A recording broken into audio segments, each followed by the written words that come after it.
All right. Well, how do you guys pronounce the word data? How do you pronounce that word? Data. I'll go between both data and data. If I hear different ways to say something, I'll always do both because I'll copy it. Yeah. My I brain say is, data because I'm not a pretentious schmuck. my So. brain is just like that. You'll also catch me saying Kalur and Armour, like the English way. Yeah. Wait. The Kalur on that. Like with the U in there, you add with a the U. I pronounce the U even though that's not Kyle, how what they are do it. What are you doing? What are you doing? Yeah, like I'm like right now I dyslexic can't get the lighting right, so like my autistic, face that's what I'm doesn't doing. have a lot of color in it. My face is Yeah, Kalur. Kalur. Yeah, exactly. I can't Hey, I quite see get a my little. thing. I got a bit of a tan. I got a bit of a Kahlua. Yeah, you have a little Kahlua. bit of Kahlua flavored tan going on there. Yeah. So you get it. You get it. Yeah. Those Guys, English okay, people. I don't know why my brain collection. is like that. That's just how it is. Yeah, it's weird. Got Valheim Oh. right here. Yeah, I see Yeah, things it's are growing. like expanding. This They're is expanding. Samus. I need to get a better light for this part, but I got Samus. Mm-hmm. And of course Red Dead. Yeah. You guys know who this is? No, I can't. It's dark. You've defeated her. Oh, Melania. Yeah. I had to open up a bit. I need to get like a better light. Yeah, you just need a little light up there. That's all. Yeah. It's Coming nice. together. I like it. Yeah, I love it. Some pieces, and I don't know if I'll keep the old guitar there. It's actually not even the guitar that I normally use, but I don't know. I like the guitar. The guitar is classy. It out. Yeah. The guitar. So the guitar for you Dan has is my his Buster Sword. Yeah. Yeah. Dan and I are on the same. It's gonna be a good episode. We're on the same page. Guys, we've never been in better lockstep. We're synchronizing everybody. Here we are. That's the perfect way to start the episode. This is episode 222. There's something about there's a lot of synchronicity to this show with the numbers. With the way our minds are working right now. Also, I'm gonna guess. Hang on, none of us are playing any new games right now, right? What are new games? Yeah. Oops, yeah. Sorry. Okay. I screwed it up. I'm playing Capes, but everything is old. That one doesn't count. Capes doesn't count. I'm on board with that. Count. Capes have been around for a while, so. Yeah. No capes. So this is episode 222. We've got just a few short days until Not-E3 season is upon us. Technically, it began, I guess you could say, with the Sony State of Play. The prelims began, yeah. Yeah, that was like the preseason a little bit. It wasn't super strong. We'll get to it later. Which is like what prelim fights are, right? Yeah. You just, they're fights. It's a little taste. It's a taste. Yeah. It's just a little and now for a taste of things to come. Yeah, it's just a little taste. I have high hopes for the rest of it, but we'll get to that in a little bit. But there are actually some new games, and I lied. I have been playing something new. Just because it got delayed, and they only delayed it because they were scared of Hades 2, and that's the Rogue Prince of Persia, which was out this week. Yeah. So they delayed it, and they literally listed Hades 2 by name as the game that came out that forced them to move it. Kind of insane that Ubisoft, this massive company, was afraid of Hades 2. Yeah, but Hades is almost one game of the year, yeah. And Hades 2 is like what is it, a third, maybe 2/3 of the game, somewhere in that range of the game is actually available, and people are already giving it 9s and like my favorite game of the year. Like you haven't even. It's like when Valheim came out. It's just like, oh, not even complete. It's my favorite game ever. No problem. Valheim's great though. Yeah, like if we did that like all the time, like we got like a third of the way through a game, we're like, this is it. Major publications, game of the year, yeah. Well, this is the future, guys. We're getting thirds of games, and we're gonna be like, this is a 10 out of 10. We're gonna get the last 2/3 later this year. Don't worry. We just need to hope that the studio doesn't fire everybody before the game. Yeah. Okay. Anyway, so the Rogue Prince of Persia is out, and I played it for. Have you guys played this at all? I know you've both seen video of it. Okay. I've seen, but it's unique. Very cool looking game, man. It's got a really cool style. It's not like if you were to show me a lineup of styles that I want in a game, it's not the one I would pick. Sure. But that sounds like a criticism. It's not. I like the style. They've really leaned into it. They've done a good job with it. It's just not my personal preference on the way characters look. I think that's I think that's my only thing about it. So it is unique. It's got really good gameplay. It's very smooth. I mean, it is a roguelike, so that's the theme from last couple episodes, and it's carrying over. But they use the what was our trifecta? What did we say? It's either a Metroidvania, a roguelike, or Souls-like. A Souls-like? Okay. I think so. I think so. God damn it. And everything. Maybe we can make it a Square one day with open world games, but all right. Right now it's a trifecta. I'm on board with that. So So yeah, the movement, it's really good. The combat is fine. It's very fast paced, which is good. But yeah, it's a roguelike. So the idea is they use the Prince of Persia time travel mechanic. When you die, this little medallion that you're wearing protects you by rewinding time to the same spot every time. And sometimes if you've powered it up in the right way, it can maintain some of the things you've learned or gained or whatever. A roguelike where there's some permanent upgrades and some are run specific. But they just kind of work it into this Prince of Persia story in a way that I'm like, all right, no, that works. That makes sense. But yeah, you have to really be into wanting to make another run and then make another run and then make another run. So it's all procedurally generated. I've done, I think, 3 attempts so far. I actually stopped the third one. I'm not sure. Well, I'll find out next time I play it. Does it save at the last checkpoint or does it restart the run? I'm not sure. Like I know Hades, when you turn it off, it'll save it at the last room you entered, which is great. It makes it really great to pick up and play and not ruin a run or not force you to like, sorry, family, I can't talk to you. I have to finish this run of Hades. Looking at you, Returnal, with your 8-hour story. Yeah, that was 8 to 40-hour run, depending on how good you are. Yeah. So Hades did it, I think, in the right way. Just enough player friendliness while keeping it challenging and embracing all the great things about a roguelike and not making you hate it. They did a great job with it. I think Rogue Prince of Persia is doing some really cool things. Some of the upgrades are great. But the only problem is that so far, one of my favorite games of the year is a fully built out Prince of Persia game, a side-scrolling one with amazing combat and great. I was going to ask, how does it compare, like as far as mechanically and everything? It's good, but it's not as good. It's smooth. It's got some cool wall running techniques where they want you to hold the left trigger a lot, and you hold almost whatever direction you want, and you'll start running on the wall in that direction, which is kind of nice for dodging and stuff. It gives you extra distance or height on your jumps. So that part's really nice. But yeah, generally speaking, I felt much more powerful and cooler, and everything looked better in the Prince of Persia game. It just did. Now, I think it's really weird they released 2 Prince of Persia games that are like somewhat similar enough, right? In the same 6-month window, very strange. And I've only gotten up to the first boss so far, so I don't know if this will actually have a big story element to it, but it certainly has some similarities where, hey, the city's under attack and he's trying to get back to protect them. And I'm like, I feel like we just did a kind of version of this a little bit. Sure. Yeah. It's a little deja vu. That's all right. We'll see me. Yeah. But anyway, so yeah, the release timing with another amazing Prince of Persia game being out is very strange. That being said, on its own merits, it is a really good action platforming roguelike game. If you like everything from Rogue Legacy to Spelunky and all those kinds of games, like this is a really good one of those. So if you like those kind of games, give it a whirl. If you don't like roguelikes, I mean, it's in the name. It's the Rogue Prince of Persia. That's exactly what it is. So yeah, I do like it. I think some of the moves they give you, the weapons they give you are pretty cool. I've only used, I think, 3 different weapons and a few different specials. They're mostly throwing, whether it's a bow and arrow or a chakra or something, or a saw blade you can throw that'll come back to you. There's some pretty cool weapons you can find. Yeah, I like it. Do I love it? Is it like, oh my word, this is my next Hades obsession? I don't know about that. Hades took up a lot of my time during the month of, I think the first half of May. That's like all I wanted to play. I was all in on the first Hades game again. Love that game. I'm not sure that this one's going to do it, but I do admire what they're doing. I think it's a solid entry in this genre, and I'll probably play it some more. I just don't know that it's really going to capture my attention away from some of the other stuff. But anyway, just wanted to highlight that as one of the more notable new releases that's out. There's a few others that are out that I know are notable for certain audiences. For example, F124. It's a big franchise for some people. So that's out. Multiversus is back.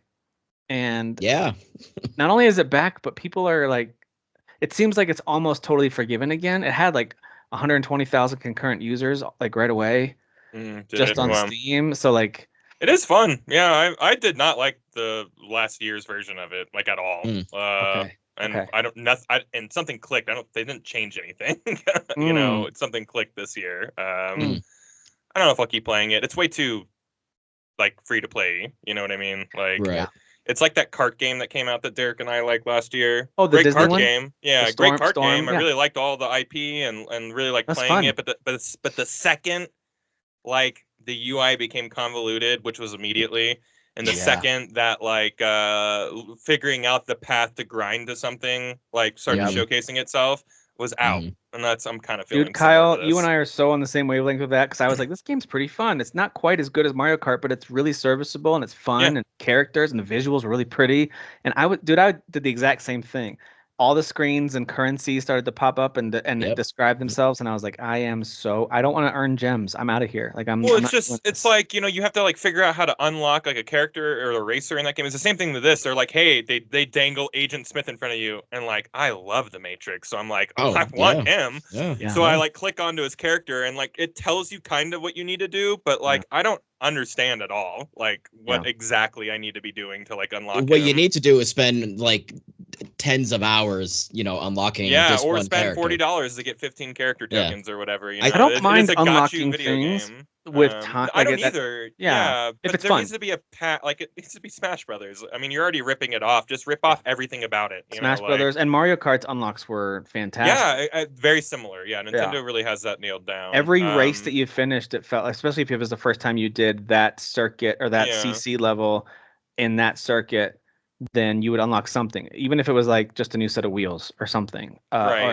And then sometimes it would be like a full-fledged character you could use. And this kind of has like a similar, like it has gems instead of like car pieces, and so you're like doing this like 1%, you know, like crawl, and I just hate that stuff. You know, like I hate everything about that stuff. So it's very just like the car. It is, yeah. I mean, it probably is a mobile game also, just like the racer game was, but like, you know, if you take both of these games, the racer game from last year and this WB fighting game, and you just put them out feature complete with a path, with a campaign, with a just regular everyday video gaming for $40, which is like the lowest entry point to get into the game, this would be a fantastic like fighter, you know, like a very fun, get your buddies, like hang out, get online, like play. But like, it's not that, it's just annoying, you know? So sadly, there is like good bones there, because like really, when you really get down to it, it is just Smash Brothers. They even have like target mini games where like you like hit the target before time runs out, you know? People like cheer at the, it is the Smash Brothers like sound like of cheering at the very end of a match or whatever. The announcer is a Smash Brothers like, you know, copycat announcer. They've stolen everything, except for what made that game good. So you know, that's kind of at its core, though. It sounds like it's like the core gameplay mechanics are solid. From what I'm playing with Batman. He's fun, man. You know, and like there's a lot of really interesting characters in it where you're like, why am I like Finn from Adventure Time like fighting Jason Voorhees from the Jason, you know, Friday the 13th, you know? So you're like, what doesn't make any sense to me?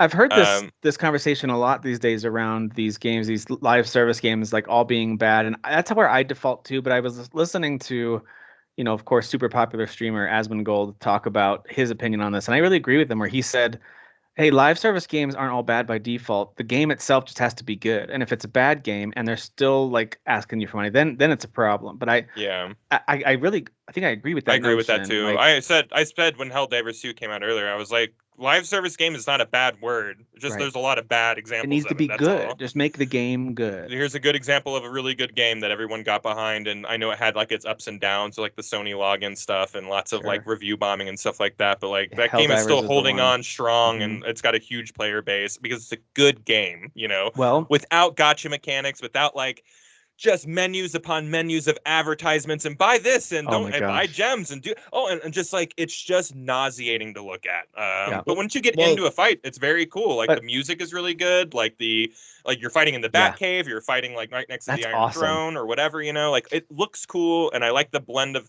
the animations. You know, like it looks fine. You know, like they had to pick an animation style to like fit everybody. You know. They did a good enough job, you know, and it is sharp looking once you're in a fight. But like everything in between is the most annoying thing in the entire world. And again, it is the free element of it, because like you were just saying with Helldivers isn't free. No. And even though it's a game as a service, there's obviously some kind of quality check there that it passes, because it is a game that you're paying for. So all the things that need to go into a game that like you're outright having to pay for to even play it. Like that stuff matters clearly. Yeah, like there's it's night and day. So totally even agree. if it looks pretty with Multiversus, is like there's all that shit just plastered all over the screen again, like a mobile game, and it's just like I don't want to look at all this. And that's what I take away. Like I take away the annoyance, sadly. My last image of that game is just like menus on menus on menus instead of like Batman like beating the crap out of Wonder Woman or something like that. So yeah, that's a shame. I agree. And I do know that Multiversus was fun to make fun of as characters and IP were being announced. We were like, what? Scooby-Doo? What are they doing? But turns out people were like, hey, this is surprisingly fun. And then they took it offline, which was like, this is all part of the plan. And people are like, what plan? Did you talk about the plan? People still talk about this to this day where they're like, no one, that was never mentioned. That wasn't a thing. I don't think. They were selling a season pass and everything. And now it's back, and there's tons of content there. I think there's a pretty solid Smash Brothers like to be found, but you have to be okay with a lot of the. Gotta be very patient, which you might stuff. be if you grew up in this era of bullshit menus, like just plastered all on top of everything. You might be okay. It may not bother you, like you may not even blink an eye on it, and that's what I kind of said in the group as well. So I wanted to make it known that it is because I am annoyed at that style of presentation and stuff. I'm right there with you, man. Yeah. So it'll shut me down real subjective, fast. But I don't like that. So honestly, that's what got me to stop. That's what got me to ultimately decide not to purchase Skull and Bones. Although I did like the core gameplay. I actually thought it had a pretty decent pirate game at its core. But as I really thought it through, I was like, there's two other pirate games that I've played that are better. Black Flag and Sea of Thieves are both better games at their core. Black Flag is really getting a remake. You might want to save your pirate lust for that.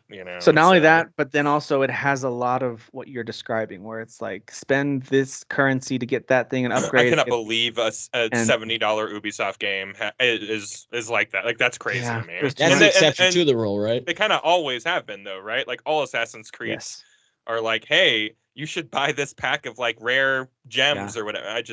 But I would usually forget that stuff because it was usually in the main menu, and they got better at hiding it. I think it was hidden a little bit. Entry to entry, But I remember like I think it was Origins when Origins first came out. Like it was like, whoa, it was definitely there. Yeah. I think that they maybe even dialed it back like during that game. I don't mind cashing in on there. Like, hey, you played another Assassin's Creed game on this account. Here's a free thing for the next one. You can now use so and so's outfit. That's cool. Yeah. Like, don't bother me in game. Like, but that doesn't, like you said, that's something you pick on the main menu. Totally.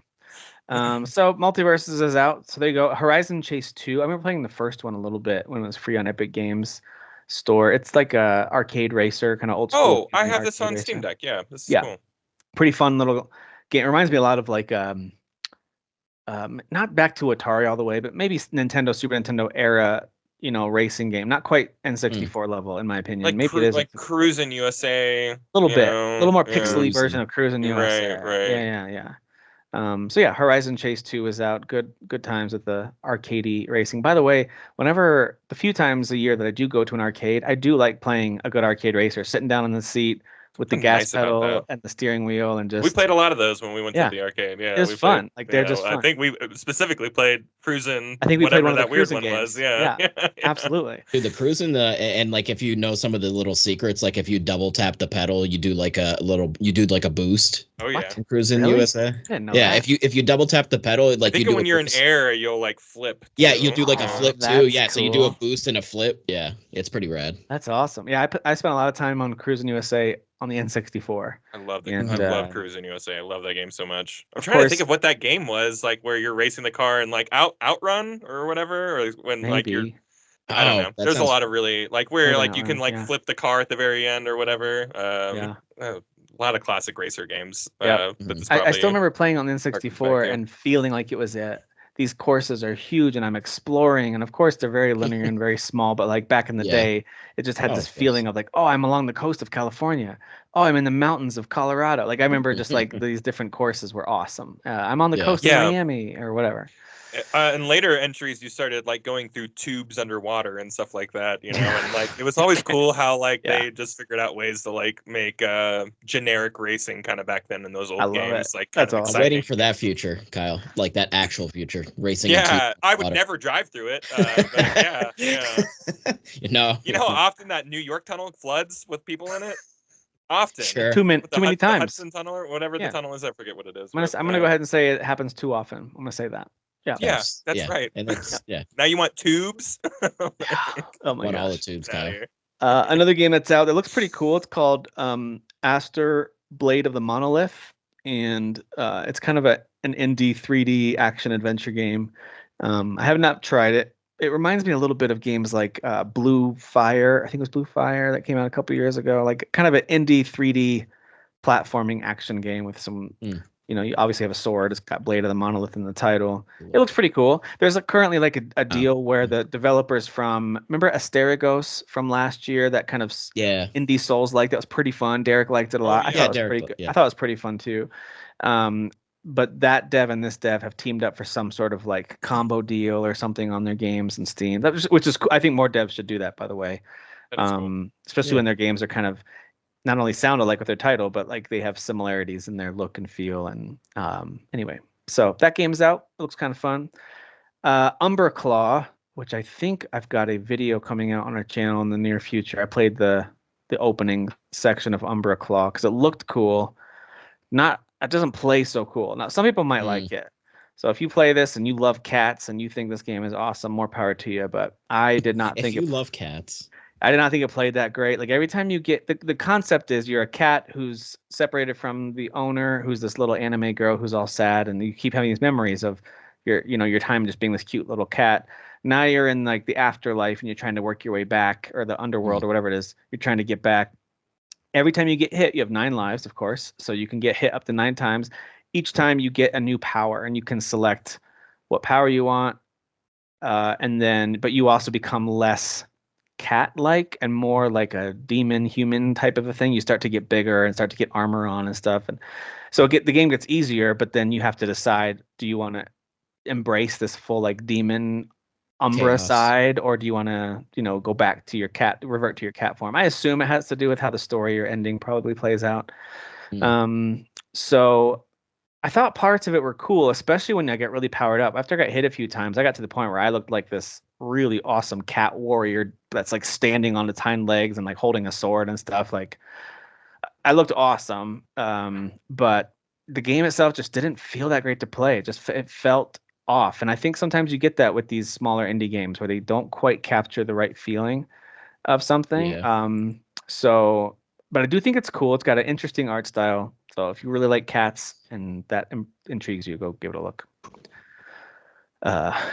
Speaking of cats, I think Nine Souls is also a cat-related game, right? Dan, you played this one. What is going on? People love cats. Oh, it was video last year. Yeah. Last year I did a little demo thing of it. People love cats. People love cats. People love cats, man. Yeah. People love cats. Little kitty, big city. But yeah, the visuals on this one are rad, and the game has like a really cool vibe. It's definitely like going for like a mature, like sacrificing and like it's like a serious tone. It's going for a serious tone. So okay. I think there was almost like a Souls element to it, of like something involving dying. I could be completely wrong, but it's got really good user reviews on Steam right now. So it just released, the full version of it released. I know the demo was out for a while, which is I think what you played, Dan, and recorded. But yeah, go check out Nine Souls. I'm with you. The art style looks amazing. I've got it wishlisted to grab when it goes cheap because it does look like fun. And so yeah. Yeah, I didn't realize that had come out. Yeah, there's another one out called Soul Mask, which looks kind of cool. It's like a first-person survival game and kind of a tribal setting. So I might try it at some point if I feel the itch, but I've got too many of those on my plate already. I still like they've updated more content to Enshrouded. I want to go back and play that. I'm really back into Valheim right now, and I want to get through that new content. I'll talk about that in a little while too. There's a game out called Tevi, which I'm totally blanking on what it is, but it's new. It's worth. I just mentioned the name, so it counts. Capes, Kyle, you're playing Capes. What do you think about this Midnight Suns-esque superhero game? Yeah, it's fun. Yeah, it's a $40 game, and it's like it feels like a $40 game. And I don't mean that as a criticism, but like it is what it is. But like, man, it's actually telling a pretty cool like superhero story. Like I'm pretty hooked already on the story itself, which like even Midnight Suns, it was more like, oh, these characters are interacting. Anytime like something happened in the story, I'm like, okay. Yeah. Is it a more quote unquote serious superhero story, or are they trying to be funny and like make fun of it a bit? No, it's not satirical. No, it's not satirical. Like The Boys. Okay. Yeah, it is trying to tell like serious may not be the right word, but it's telling it is telling a story with superheroes. M-rated still. People are dropping F-bombs, and you walk into a room and a bunch of people are butchered and stuff like that. Sometimes like a cutscene will start and like a civilian will just get like shot right in the head, and you're like, okay, capes. These are the bad guys. Okay, we're gonna have to punch them really hard, I guess. That's not the vibe I got from like the artwork on the cover for it. Yeah, same. Yeah, I did a mission where I walked into a room and you realize that like the bad guys were like stealing superhero people and like torturing them and killing them. When you walk in, it's just like a bunch of like butchered bodies, and you're like, okay, it's still cutesy. It's not like Last of Us where you're like, oh my god, like this is graphic, but like the the implications there, and there's some blood on the ground and some dead bodies and stuff like that. It's no Hellblade 2, but yeah, I'm really enjoying it though. It's really all the characters are made, so you're not like recruiting like random troops and like it's not like choosing. No. It's nothing like that. Like it's more like Midnight Suns in that way, where it's like I'm getting this person who has the ability to crystallize, so they're a defensive character. I'm getting this speedster. I'm getting this person. Or Mario plus Rabbids, where they have a set of abilities where like that's what you have. That's what right. And like everything's like archetypical. So like I've met like the Superman of the story, you know what I mean? And like, but he's bound by politics, that he can't like help this city because like it's outside of the political jurisdiction of his like watch, so like he's a good guy but like restrained by all this other like red tape and stuff like that. And I was gonna say like Homelander, but he doesn't sound nearly like that. Yeah, like Homelander, but he's not like laser beaming people like at Trump rallies or whatever, like just cutting everyone in half. Yeah, I'm really enjoying it though. The characters are really specific. Like you really need to fulfill their roles. I'm playing it on easy, and it's still hard. It is a tough game. Like it really wants you to follow the rules of that character. Where like one character is like a teleporter, but she's like a backstabbing. A backstabber. You want to get behind people and like stab people like in the back with like her blades or whatever. Yeah, exactly. But she can teleport and stuff like that. So it's all about getting in, stabbing, and getting out, But if you leave her there to get hit, she can only take like a couple hits, you know what I mean? And then the same thing with this guy who's like a telepath, like he can only be hit a couple times. So like you need to have your crystal guy like taking all the damage and like taunting and taking all the attention from everybody. So like it's a tough game, but I'm really enjoying it. I haven't hit any hurdles. Battles take a long time. No, I mean anywhere from like 10 minutes to 30 minutes, So and there's a lot of dialogue, and it's all fully voice acted. And when you're done with the fight, you go back to like your home base. So far there hasn't been like base building, but like the place is run down. So like you're gonna have to build it at upgrade it in some way. I feel like that's where it's headed, but I'm not exactly sure. Yeah.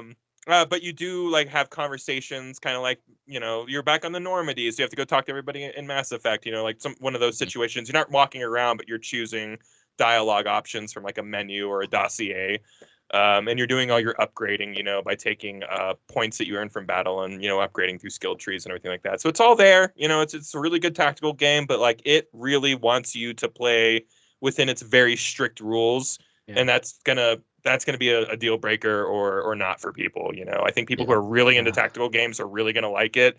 I think people who are, I don't know, a little more green to this genre may find it tough, even on easy mode. So, but I'm really liking it a lot. Like I'm going to stick with it. So. Yeah, it's cool to have it in this kind of setting, because this genre of game has gotten a lot of love over the last few years. You've had stuff like, of course, Mario plus Rabbids and XCOM. But then you've had the Lamplighters League. Did either one of you play that one? No, but I heard that was another XCOM-y, Oh, was that me breaking up? Did my connection go funky just now? You sound perfect. Yeah. Oh, okay, cool. You guys both froze, so I think it's me. Am I frozen? Nope. No, you're good. You're good. Okay. Then I think the recording hopefully is still good. But yeah, there's also that one. I'm blanking out on the title of it. I was looking to see what the name of it was, where you play like these clone girls. It's also XCOM like. Oh shoot! If I remember what it is, I'll tell you. Forget, But anyway, there are some really cool XCOM likes out there, and I love that it's getting, because people love these kind of games. They're very unique, so I love that it's getting a lot of love, and that it's got one in this this superhero setting now too. Which is cool. The whole theme of like super villains have won. And so that's the setting. That is the setting, cool. Yeah. The supervillains have won. I will say, if you want a more fun game, like Midnight Suns is definitely a lot more fun. Yeah, that's fair. And like you're gonna get that like dopamine of being like, oh my god, it's Spider-Man or whatever. Like these characters, you don't know who any of these people are, so there's not gonna be a like aha moment in that regard. So, gotcha. Okay. Good time. Last one I'll mention. Last one I'll mention is called Elegy of Fate. It's some RPG that.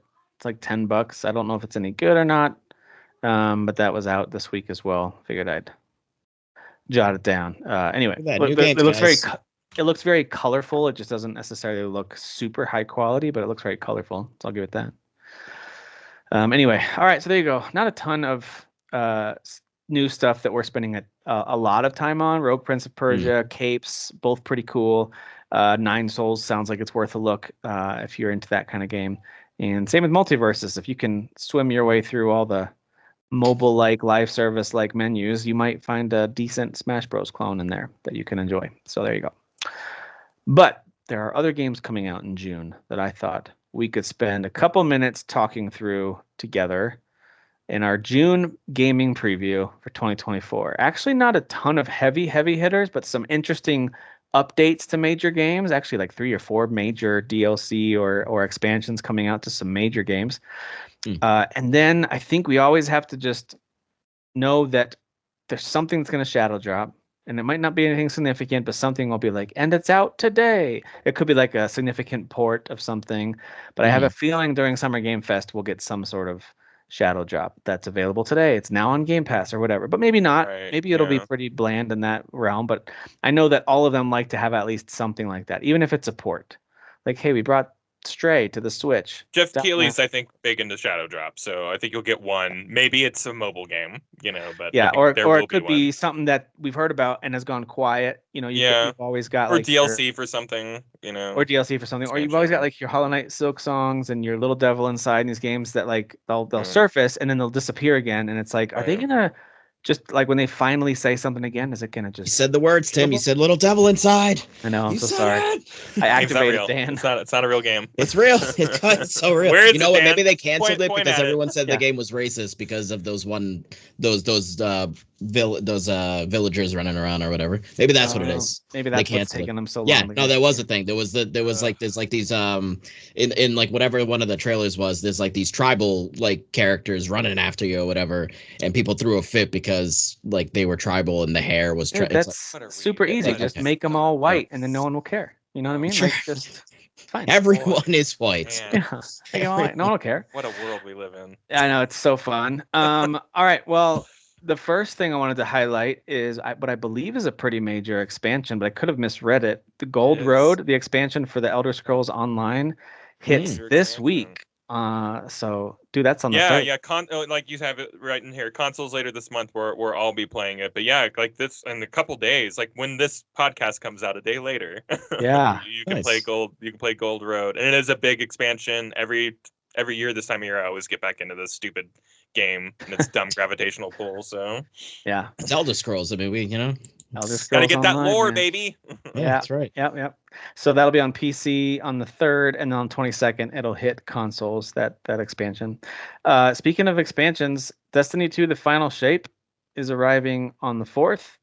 Now, for some reason, I thought this was already out, unless I've just been seeing pre-orders for it. Maybe I thought it was out too, to be honest. Yeah, maybe there was some early access for reviewers because I thought people were like streaming this and stuff like that. But maybe I'm wrong. Yeah. So this could be like a misprint on the. I've used a couple different calendars to source this to try to cross-check, and it was on everything. Yeah. With this date, so I don't know if it's like an official release or maybe it's a physical version, or anyway, maybe this is the actual publicly available expansion, The Final Shape. But this whole game makes me tired, man. Yeah, Destiny 2. This makes me tired. I had a really fun time with that game. The Me too. At one point. Same. Same here. I was like, everything free to play was awesome. It was a good time. It was a good time. Before it's almost Sony like when you it. go free to play, things go wrong. Before Sony bought them. It's true, dude. Yeah, you might be right about that. Like, yeah. Just saying. Well, didn't they also get involved in the whole not Uncharted, Last of Us multiplayer, and then that's not coming out now? Yeah, they right? were like, Bungie's gonna help us. They know what they're doing, and they're like, no, we're gonna cancel. And then they're like, yee. Oopsies. Sorry, guys. Oopsies. Yeah, the Bungie guys just Homer Simpson back into the bushes, like we don't want anything to do with this. Like, yeah. Well, speaking of another possibly cringe one, we don't know. Star Wars Hunters comes out on June 4th. It looks pretty bad, guys. It looks pretty bad. Look what you've done to my boy. Look what you've done. Dude, I've been watching a lot of Dudesy, and I love when they quote Tom Hanks from that stupid old movie. He was like, "What am I doing? What am I doing?" Like it's one of his early roles when he's like. Yeah. It's like a D&D ripoff. Yeah. I kind of forget what it's called, but they did Monsters and Magic or something. Yeah, something like that. Yeah. And he plays this kid who comes like under the influence of the game, and it turns him into something horrible. This movie came out during the peak time of like, if your kids play D&D, they're worshiping Satan and stuff like that. That's right. Yeah. There's lots of movie on it, and then he's like, there's a part where they're trying to get him to like come back to us. This is your name, whatever. He's like, what am I doing? Like he's like so good. I need to see this. You need to see that scene, Dan. It's so good. What is the movie called? It's clipped. It's called Monsters and Magic, Mazes or Swords and Monsters, or I don't know. It's a ripoff of D&D. Yeah, I think it might be Monster and Mazes. I don't know. It Mazes and Monsters or something like that. It might be that. Monsters and Mazes. Yeah. Monsters and Mazes. You got it. So it's like Dungeons and Dragons, but they just swapped out too. Oh my god! Literally, I Google images in like the 10th image. Is this? Yeah, no, it's a meme. Yeah. Yeah. Like the Tim. What am I doing? Face that Tim just did. Yeah. That's exactly it. So anyway, Star Wars Hunters. I don't know. Like, surprise that there's the picture, Dan. Yep. Perfect. That's the thumbnail, by the way. It's just gonna be that now. It better be. Yeah. It's just gonna be. So that's how I would love to be proven wrong. Like another. Free to play live service type mobile game. Yeah, wouldn't it make my day to like? Oh, did you hear this free to play Star Wars game is awesome? It's amazing. Like, yes, But I hate Overwatch style games. I just don't like these like character play your role type shooters. Well, then do I have a state of play for you? Yeah, right. Yeah. I wanted to highlight this. I know it's a port, but V Rising is finally hitting consoles, PS5 specifically, on the 11th, which is awesome. That game is amazing. I hope people play it. And it's so fun. So it's on 1.0 on PC already, obviously, but now it'll be on PS5, which is super cool. Monster Hunter Stories 1 and 2 is getting re-released on the 14th this month. Games are great. And I actually don't know. Is this an expansion? Shin Megami Tensei 5 Vengeance? Yeah, I had to look into this. It is like a whole new campaign. So like it'll come with the old campaign, but this is like a whole separate new campaign. Okay, almost like a Xenoblade Chronicles add-on, where it's like a whole new story. Like it's just it's kind of not unlike your Persona like Royal or like back in the day like Persona like Fez and stuff like that. Like they would add a whole other narrative. But like I think from what I understand, this narrative's almost completely different. Like it's not like retracing the same thing. So it's the closest you can get to a sequel. And it's coming to everything. I'm pretty sure. Coming to everything, and I think I didn't give this game a fair shake when it first came out because I just did not want to play a big RPG. Only Switch, wasn't it? Not only Switch, And I bet it's gonna be looking pretty sharp on a bigger console. So I think so too. Yeah. Even if you just got it on PC and played on the deck, it's probably gonna look way better. True. Yeah. But yeah, if you've got like a PS5 or Xbox, I'm pretty sure this game got really good reviews. So Shin Megami Tensei is always great. Didn't you play? No, I didn't get around. Maybe it was just Kyle then. 14 or 20 hours in it. Yeah, Kyle might be the only one of us who played that one. I know Thomas from the group loved this game. Yeah, and these are games that I see the title of them, and I know in my heart I would love these, and I just never get them and play them. They're work, man. They're hard. They're hard. Persona's the one that's like pushed through and cracked some kind of. Persona is like hard also, but like these games are way harder than that. Like they're so tough. It's just a different vibe, I think, and maybe it just doesn't click with people. It is. Yeah, I think so too. Yeah, but I've been a big fan of this series since Nocturne 3 when they had Dante from Devil May Cry in it. And, that was the big sell for me. I was like, Dante's in this game in a turn-based RPG. That's so cool. Right? That All was right, so cool. that comes out on the 14th as well. So a couple of really cool re-releases, and in that case, kind of a reimagining, it sounds like, and an add-on to an existing experience. So Monster Hunter Stories 2, great little RPGs, and then I say little, they're big games, but like they're cute, you know. And then Shin Megami Tensei 5 Vengeance. And then the next week we've got from the developers of Everybody's Gone to the Rapture, this horror game called Still Wakes the Deep. Looks pretty cool.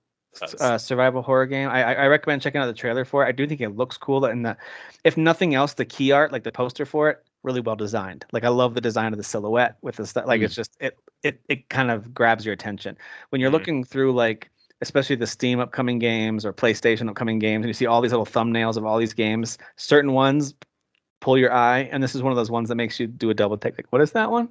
That one looks kind of cool. Like, so I think it looks neat. I'm not a big horror game fan personally, but that doesn't mean that I won't try it. I do like some, obviously Alan Wake 2 was one of my favorite games last year, and that was a pure horror game. So spooky.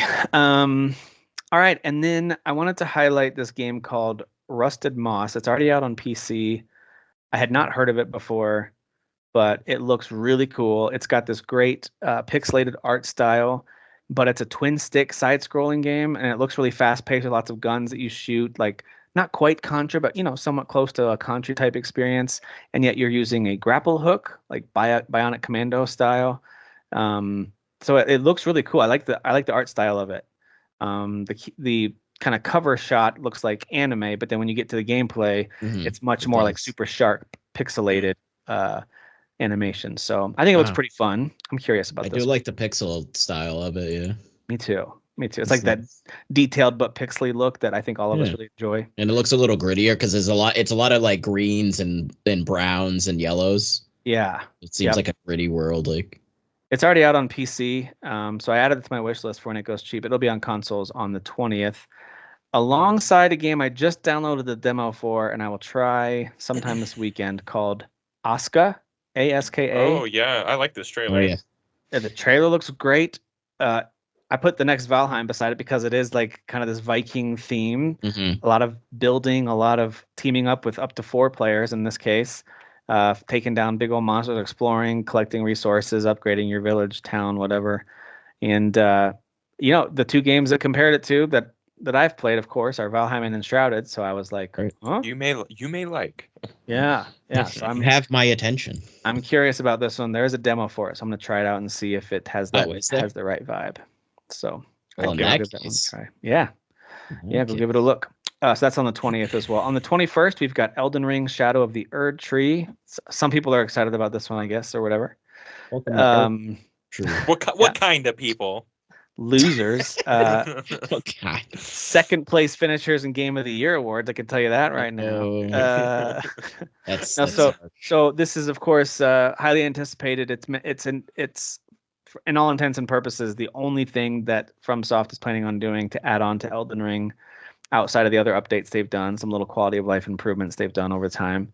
But this is like the thing they're doing before they move on to their other projects, and probably a sequel to Elden Ring at some point. So thank God, because I mean the game needed it. It's such a tiny game. So they didn't have enough content already. Right. Yeah, it's puny. It's a puny game. So yeah, I'm really curious to see like not only how big the land is, because they're saying it's as big, maybe a little bigger than that whole first area, which at first I was like, oh, okay, that's not too big. And I looked at the map and I was like, oh, that's freaking huge. I forgot there's like huge. 2 islands of it, and it's way bigger than you can go north, and you kind of start in the middle of it. You can go like north and south, if I'm not mistaken. Ridiculous. So, it's way big. So not only is it big, but it sounds like they're adding a ton of bosses, a ton of magic, ton of weapons. I'm like, great. I hear cool, they're awesome. making it hard too. I know. They're like, everyone's saying Elden Ring's our easiest game. It does feel like they're posturing, but like we'll be right back. Way.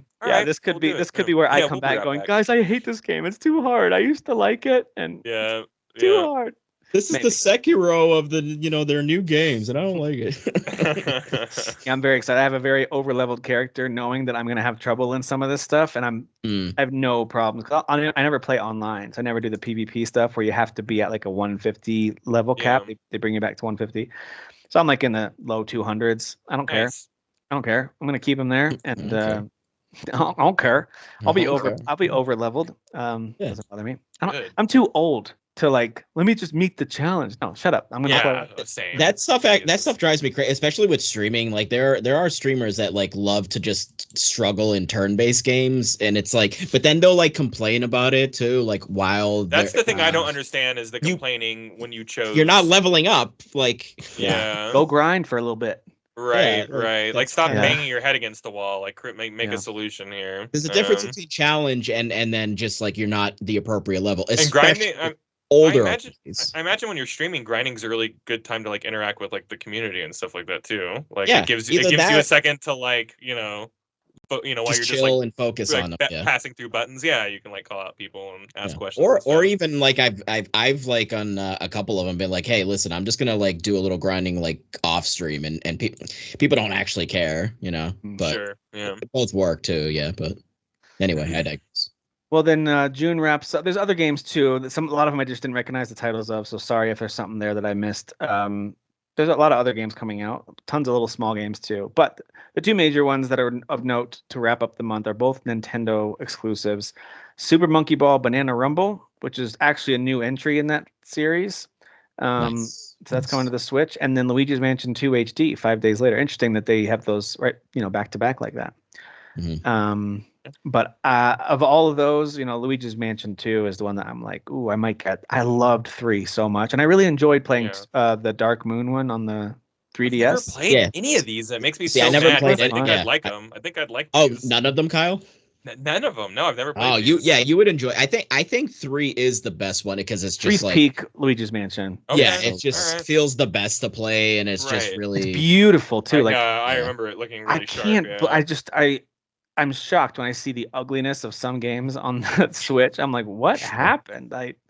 Luigi's Mansion 3 is gorgeous. What got the secret Nintendo like back end coding or whatever. There's literally just a toggle on the back. They're like, did Nintendo make this? Yes. It's pretty now. Right. Like just a little toggle.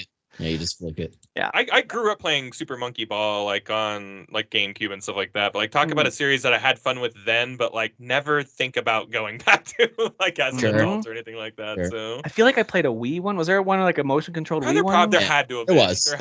I feel like that's the only one I've ever tried. Because back in the day I had a Game Boy game, and I think I played it on NES too, the Marble Madness one where you're a little marble rolling around on a surface. And I had that vibe to it where you're a circle shape trying to maintain your balance and make it from point A to point B. I remember that game. Yeah.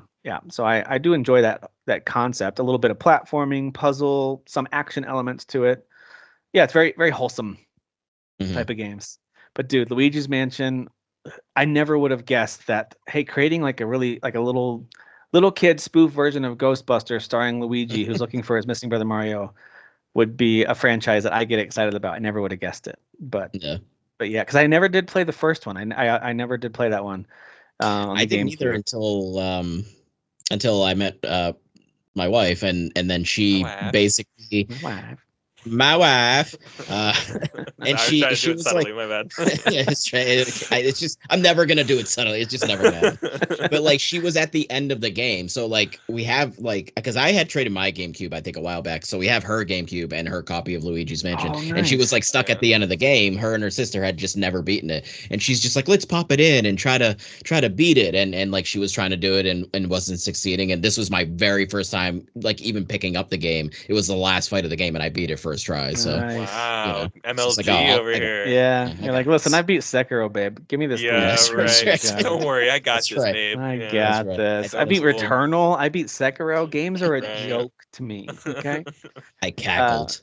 It's so the whole concept of like the way you use the flash to stun them and then the vacuum to pull them in, and you got to like either rotate or tap the button or whatever thing you have to do depending on what type of ghost it is.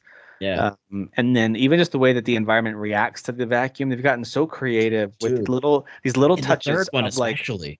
Paintings will shake, or you can suck the rug up and then you realize, oh, if I move the rug, there's something hidden underneath, like all kinds of things. Or the curtains, tugging on the curtains, like the level of detail in that game is absurd. Yeah. They didn't have to do all that. They could have just made it like ghost hunting, but they made the whole house feel really interactive and Yeah. gosh, Nintendo's the best. They kind of know how to make games. They can do it. They can do it. Yeah, they can. But it's just for kids or whatever. It's just for kids. Right, Yeah, whatever people Now, say when they don't like Nintendo. I don't even process why people don't like Nintendo. I have no idea what their reasonings are. Now, I think I know why. They don't take the extra 18 months to make an eyeball look realistic like a lot of the games do. Yeah, sure. Right. You know, which that way end up looking uncanny valley and weird anyways. I know. Yeah. Whatever. Anyway. There you go. There's your month of June. Not a ton of like OMG drop everything games, but some really significant add-ons, expansions, DLCs, and re-releases that I think make for a pretty fun month. And then of course we've got Not-E3 season. So let's talk about that. Not-E3 is coming up. As we talked about, the preseason's already underway with a state of play, which we will cover in our headline since it already happened. But I want to go through some of the events that I'm aware of that we can talk about what we think might happen at each one. We won't like write these down and make them official predictions, but like just tell me an idea of what you think each of these is gonna have going on. So it kicks off on June 7th. That's June 6th. Sorry, that's Thursday. This Guerrilla Collective. I've watched this a couple times, or at least highlights from it a couple times. It's a bunch of indie devs basically that get together to highlight their games.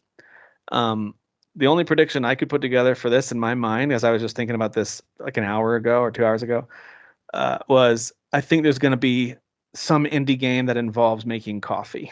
That's all I know. I love it. Yeah. Right. I was also going to go for like a dumb, not a dumb because that's hilarious, but a funny answer. It's definitely going to be a Metroidvania game. Is going to get announced in some way. Starring what type of character, to make it a more specific prediction? What type of character are you?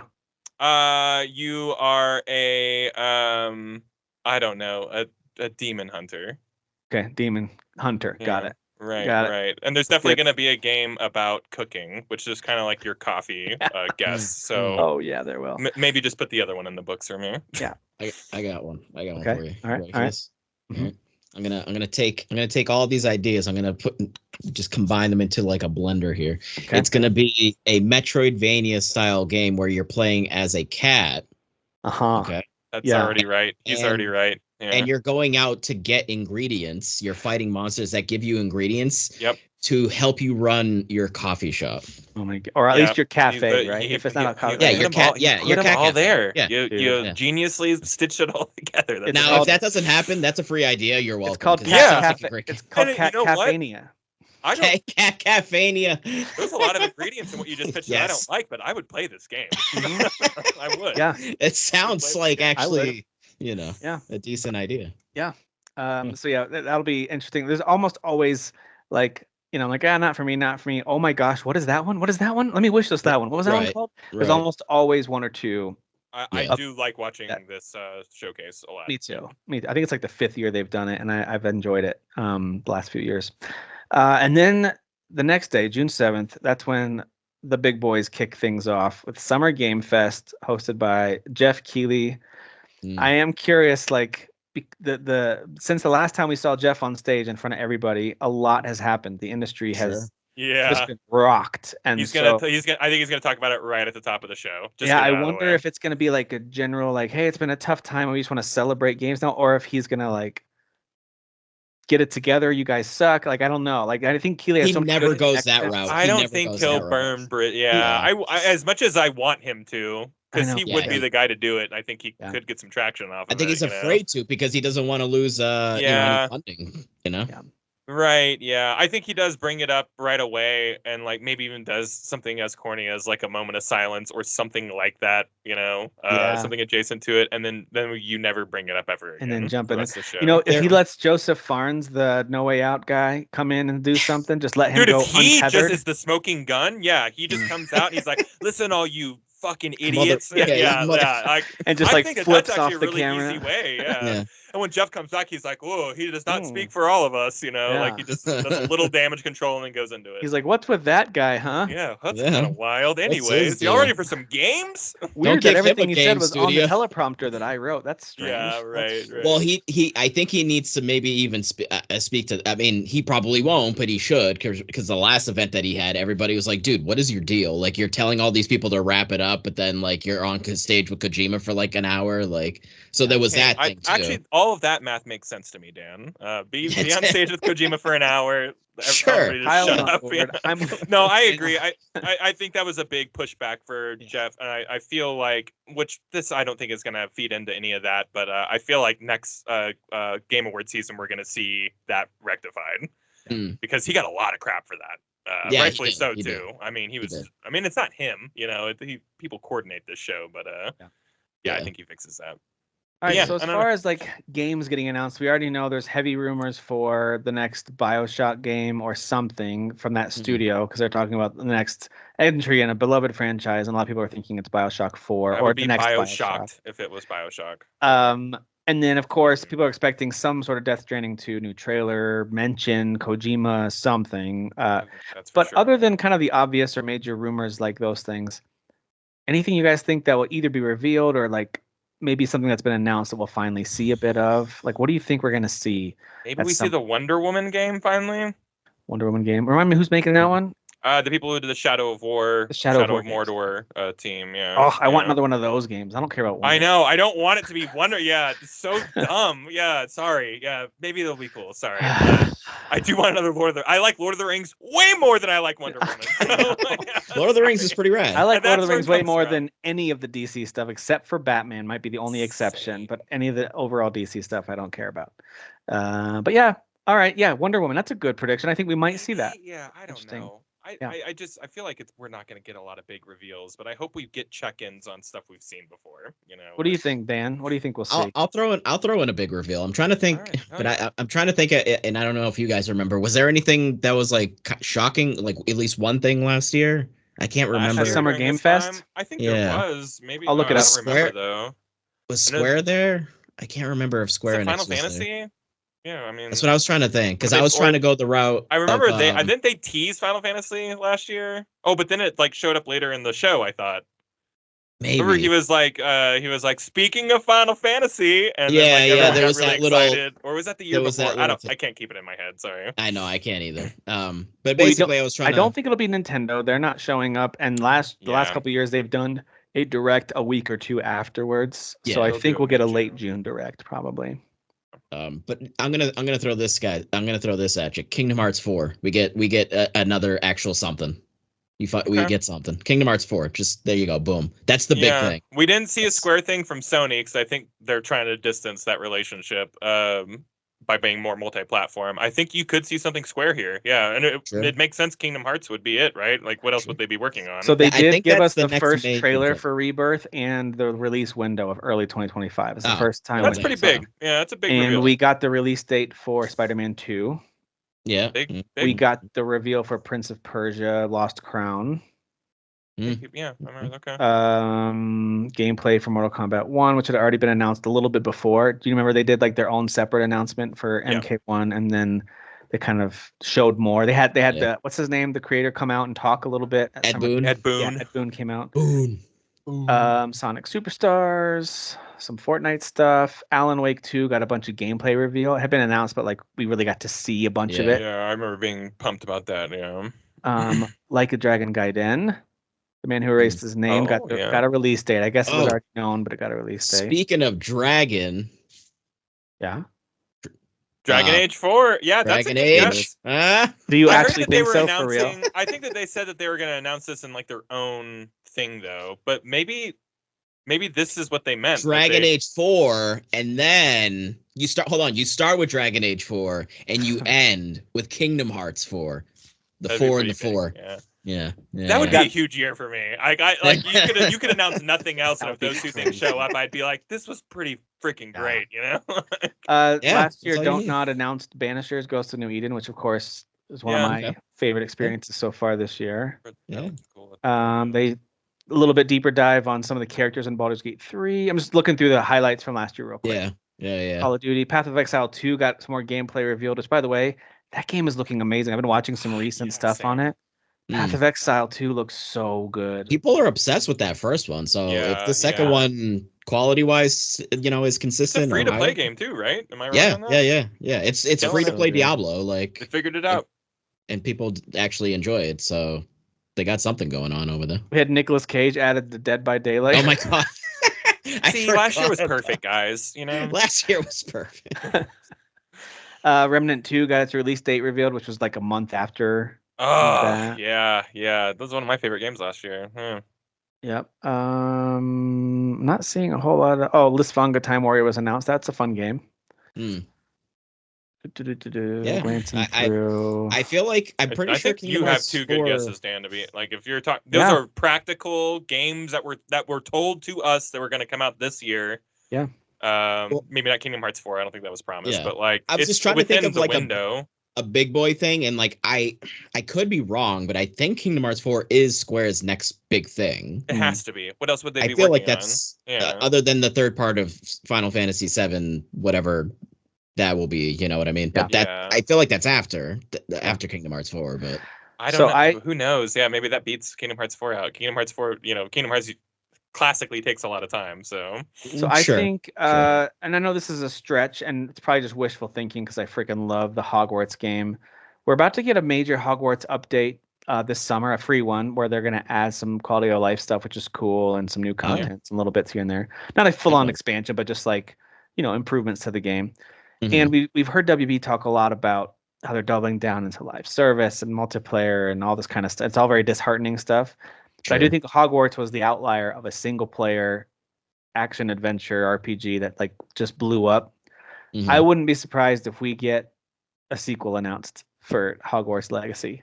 That'd be pretty cool. Yeah, I know it seems soon, but it's been over a year. Trailer for it or whatever. Yeah. Almost been a year and a half. I wouldn't be surprised if we got some sort, even just a title, and they just talk about like what they're going to make WB a lot of money. So that's my kind of like out of nowhere, like whoa, I didn't see that coming. Possible type of a thing. I don't think Sony's going to do anything here. They had their state of play. I think Sony studios are going to be quiet. Xbox, of course, is on the 9th. So yeah, and Ubisoft already revealed Assassin's Creed. I suppose there's an outside chance that if Ubisoft, they have a forward coming on Monday too. Yep. So I'm just trying to think through like a lot of the major franchises, a lot of major teams. I think Rockstar does their own thing. They don't ever need an event like this. I feel like it's hard to put like a finger on any because of what's just been going on this whole year too. All these layoffs and everything. I think we're just so distracted by that too. It just doesn't. We're not getting a feel for what could even possibly get thrown. I wouldn't be surprised if we see something big from EA that maybe is like, oh, they're bringing Battlefield back or something like that. I wouldn't be surprised if we see some sort of EA thing. I haven't made like a crazy one. I just said Death Stranding 2 for sure because it's gonna be there because that game is right around the corner. But my big guess, since y'all made some really good ones, mine's gonna be something from CD Projekt Red, probably The Witcher 1 remake. Because I think that project's really far along, if I'm not mistaken. Kyle, and they just made an announcement like 2 weeks ago that they're moving things around in all of their studios so they can put out games more frequently. And like, wouldn't that be cool to celebrate that type of news with a freaking cool trailer for one of their projects? And what if they even went so far as to be like Witcher 1 and then Witcher 2, both are like, here's the count. Like, dude, what if they mapped out both? Because Witcher 1 was a cool story. Witcher 2 actually was a pretty fun game, even though it's janky. Awesome. But it's a pretty fun game with an amazing story. And then Witcher 3 took that and was like, we're just going to make everything you've ever thought of way better. And huge, by the way. Yeah. So, yeah, man, I'm with you. Even if it was just Witcher 1, like Metroid Prime remastered style, just remake that. Yeah, and I hear that it's going to like have like, it's going to play like Witcher 3. But but that's crazy if they did that with 1 and 2. So the areas are not just going to be like static, like like they're going to be areas that you can explore. I don't know how big they're going to go open world or whatever, but it's a one's a much smaller game. Even story wise, the scope isn't massive, but 2 was pretty big. Are bigger. Maybe the biggest in 1. I don't know. They're really big in 3 too. But like like the whole middle section of 1, depending on what choice that you make at the end of Act 1, the whole Act 2 of your game could be completely changes. Different. Yeah.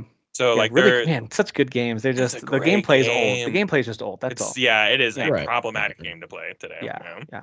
I love that prediction. I'd love to see CDPR show up. I love that one. I would that'll be a fun one. That's at 5 p.m. on June 7th. And that same day, we also have Day of the Devs, where you've got dev interviews, deep dives. Nothing really usually revealed there. It's more about just learning about their process. And then we have Devolver Direct that night, which is crazy. My favorite showcase every year, hands down. Crazy. It's always It's just chaos. Yeah, it's just chaos. So my chaos, prediction for Devolver Direct, not even involving what games they're going to talk about. They always show some cool games. I like their crazy games. I love Devolver's games. Yeah. But I think their theme is going to be a lot around. I think they'll do something with AI running it or something. Oh, sure. Where AI is directing it, and they have to do whatever crazy stuff AI tells them to do based on their previous Devolver Directs. Yeah. And that's my prediction. I think they'll have. Well, they had that actually, right? I thought they did have do the something robot. AI Did they do that already? Yeah, I think they did it last year. AI already Unless they continue that story, but there was like some kind of robot thing I think involved in the last one. Yeah, there was a robot. Yeah, I'm doubling down. I think you're right. I think it's more. I think it's more of a. I think this is where they are making fun of the whole studio for it imploding on itself, and I think that they make a whole. They could do a whole thing with like acquiring and firing people. Yeah, absolutely. I absolutely 100% think, and it's gonna be very funny. I don't think it's gonna be tasteless or anything either. Like it's just gonna be very satirical and really hysterical. But yeah, I think they will like bring up the state of the industry via a sketch. So sure. That's my guess. Dan, what do you think Devolver's gonna do? I mean, is it even possible to predict what they're gonna do? Like, no, it's too stream of consciousness. Yeah. I mean, I think the AI thing would have worked. Yeah, if it wasn't, but like unless they continue that storyline, which they've done in the past. They had that. Yeah, like, they've had continuity before. Yeah, like so they could continue, but I just don't remember how it ended. I do love the idea of them acquiring studios just to liquidate them. Yeah. Some kind of theme around that would be. Yeah. So it'd be rough and it'd be hilarious if they did that. Sure. Absolutely. Yeah. Yeah. Because they've gotten away with it before, where they've like, I don't know, like brought up topical things in the industry. It's just like, Well, what was that one demo that they released that was like a bunch of games in a game? Wasn't there something like that? Where they had like they had a demo where they released some kind of thing that you can go inside and it was almost like you explored it. And then it was like rooms or something. There was something like that, or maybe that was just the game in of itself. But you know what I'd love for them to announce though would be Hotline Miami 3 or something like that. Like bring back one of your crazy things that really helped launch you as a publisher that really highlights cool developers and ideas. I think that team probably has moved on to other things, but man, it'd be cool if they were working on a Hotline Miami 3. Yeah, do you even know what that team is even doing? Like, I'm not sure. I don't know if 3 would be awesome. That'd be Wouldn't that be great? Awesome. Yeah. Wouldn't that be great? Like after Summer Games Fest, we learned some cool things. It was pretty good. And then Devolver Direct, we're just ready for a laugh, and then we get a game or two that we're like, what? Yeah. What? Crazy reveals. Yeah. I do like the idea though. What Metal you were saying. Wolf Chaos 2. What's the name of the studio? Oh no, I was just trying to. I was the name of the studio who did Hotline. Yeah, but I like the idea of them like in a very jokey way, like making up like fake like we bought this we team. Bought Bisbee whatever. Yeah, welcome to the team, and then like some whatever the skit is of them just like hacking and slashing and just freaking carving them up. Because who are they going to make mad? The big wigs in the executive offices. Who are they going to win the support of? Hundreds and hundreds and hundreds of developers who are like hating this whole thing. Sure, they do like doing that. So. I would love it, or even if it's something that is like that, something that is kind of fiery and spicy around what's happening with the gaming industry right now would be amazing. Yeah. All right. So then there's on June 8th on that Saturday, there's a whole bunch of smaller shows: Future of Play Direct, Wholesome Direct, Latin America Games Showcase, Women-Led Games Summer Game Fest, and Future Games Show, which is probably the biggest one of all those. That's the Games Radar one that's been around for a little while. The Future Games Show. I think I saw that Roger Clark, the voice of Arthur Morgan, is going to be helping to host that. Ooh, that's cool. Look at that. So that's cool. It's hard to make a prediction for any of those outside of the fact that like, hey, there's going to be some creative things there, a lot that I don't care about, but maybe one or two that jumps out to me. But yeah, there's going to be like Unpacking 2. You know what I'm saying? It's going to be that kind of... Don't start Dude, I'll take a second unpacking. I'll keep unpacking. Dan. I'll unpack all day, every day, Kyle. Unpacking 2, pack it again. Packing Redux. Pack it up. Packing redo. Pack this all right, so then on the 9th, we'll do predictions for 2 more, Xbox and Ubisoft. On the 9th, we've got Xbox Game Showcase, followed by the PC Gaming Show, which is sometimes pretty fun. They sometimes highlight some cool things. But Xbox Game Showcase is, of course, the bigger one, which will be followed by, I believe it's a deep dive on the Call of Duty Black Ops 6, I think, is what they're going to be highlighting, and probably some Warzone stuff. But what do you guys think we're going to see at the Xbox Games Showcase? They are in a very precarious position right now as a company, at least from the way the public's concerned. Maybe financially. I think the question is, what do they need to show us so the people aren't mad at them? I don't know. I don't. What is that possible? Like, I don't. If they showed me anything new, I'll roll my eyes. I will. I won't be able to control it because, do we believe them? Yeah. You know? Imagine all new games. They show us nothing of what they've shown. There's 30 games unaccounted for by them right now. You know what I mean? And the audacity they would have to show more, it would make my blood boil.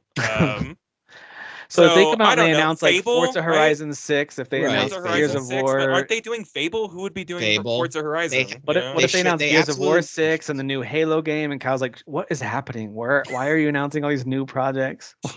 Dude, they come out and they announce 3 more studios that they bought. Dude, I would lose it if Phil comes out and he's smiling at all. I'm gonna lose it. He better be serious. If Todd Howard comes out with this fucking leather jacket, be like, "Hey guys, actually, blah blah blah." He gets a pass. I always like Todd Howard. Todd Howard gets a pass. It just works when he's on stage. It just I works. want Phil to come out in mourning, in all black, or in the cloth I and ashes or whatever they did back. You know what? He just better not be there. All right, how about that? Put someone else on stage, someone likable.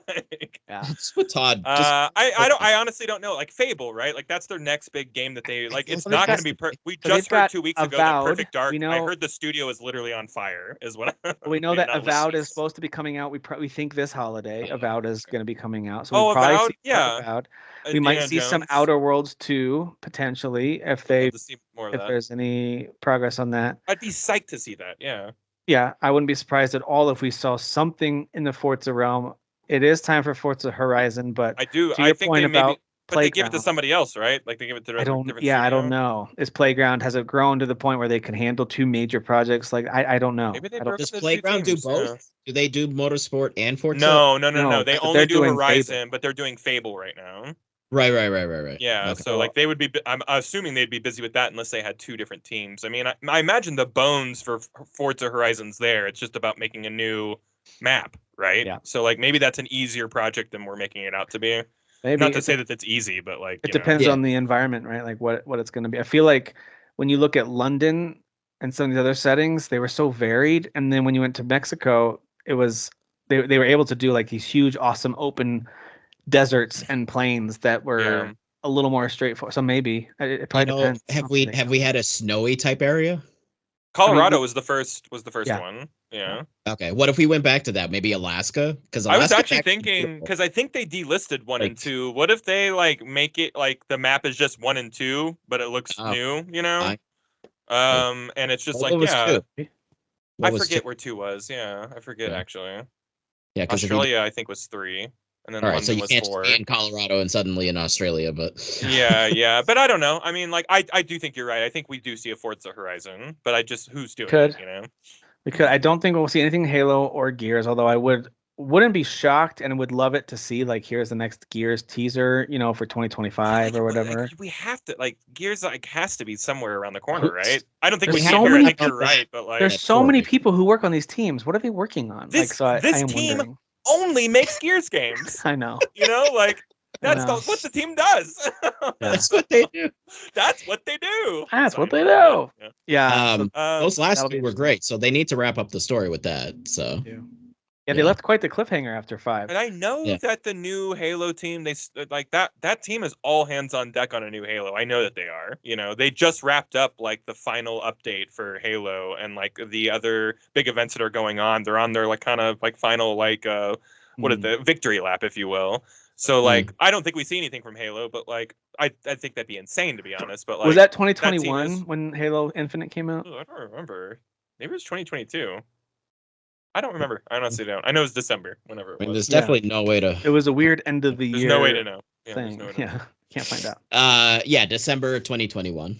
Oh, okay. Wow. Yeah. So it's been a little while already. So yeah, you're right. I would imagine that some effort. Again, that team only does that series. So well, like, and how long did Infinite take to come out? In the forever. Jesus So, Christ. Yeah.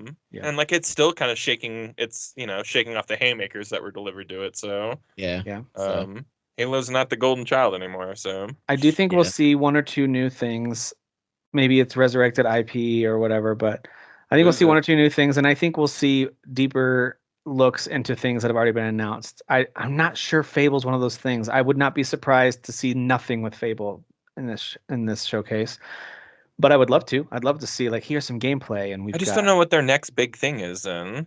Like what's their next thing locked and loaded? My head went to Avowed and Fable immediately. That's Avowed. Yeah, I'm sure that and Indiana Jones will be there. Yeah. Like I'm sure both of Indiana those. Jones. Indiana Jones. I knew I was games forgetting are coming one. out in October. They're coming out in October. And like I imagine we have to see something about them, right? Yeah. You have to. Yep. All right. Well, then we'll see what happens. That'll be an interesting one. I am also just watching it just to nom on the drama because it's going to be. Yeah. I don't know. Something about watching Xbox. If Phil Spencer comes out and says, "We hear you." We know. We hear you. We're online. We hear it. You know what he needs to do? He needs to just go full Vince McMahon, like corporation. Just turn heel, man. Just come out. Actually, you know how he always wears like a gamer T-shirt with a jacket, trying to be one of you guys. Just come out with a full-on suit, like a real fancy executive. Suit. Yeah.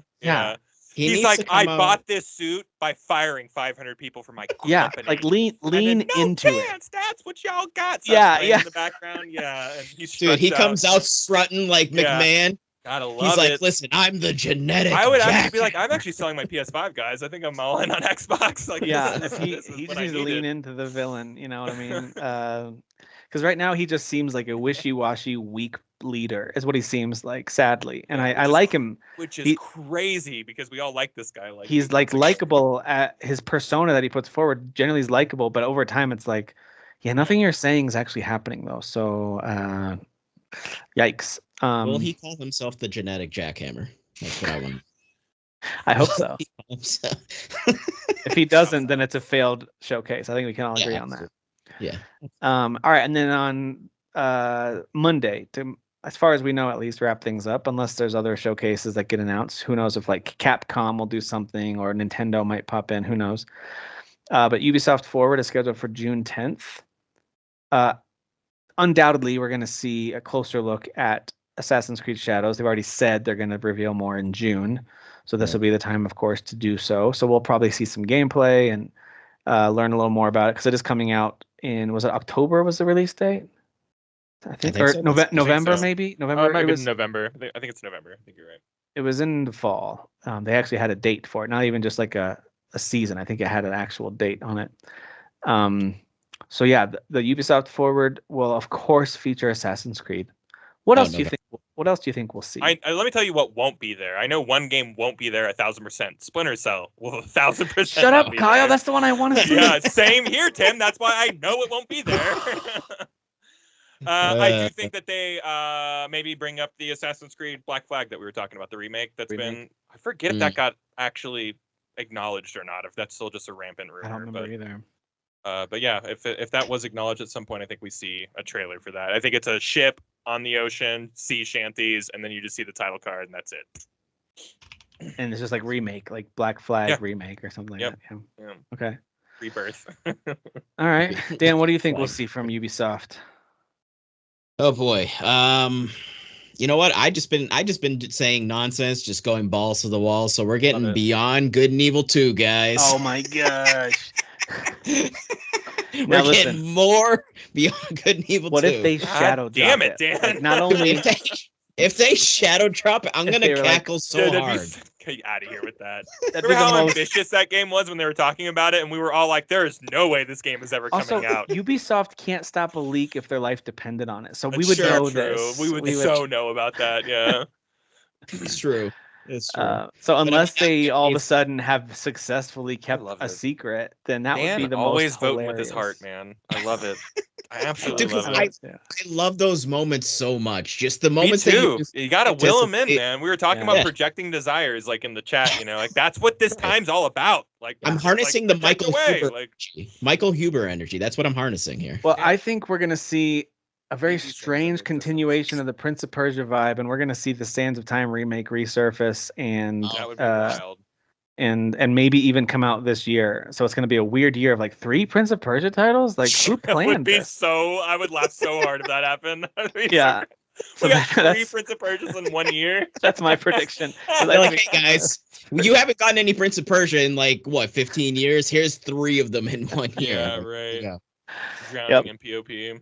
Yep. Yeah, I know that they just said that Watch Dogs is no longer a viable property for them, so we don't see another Watch Dogs, I don't think.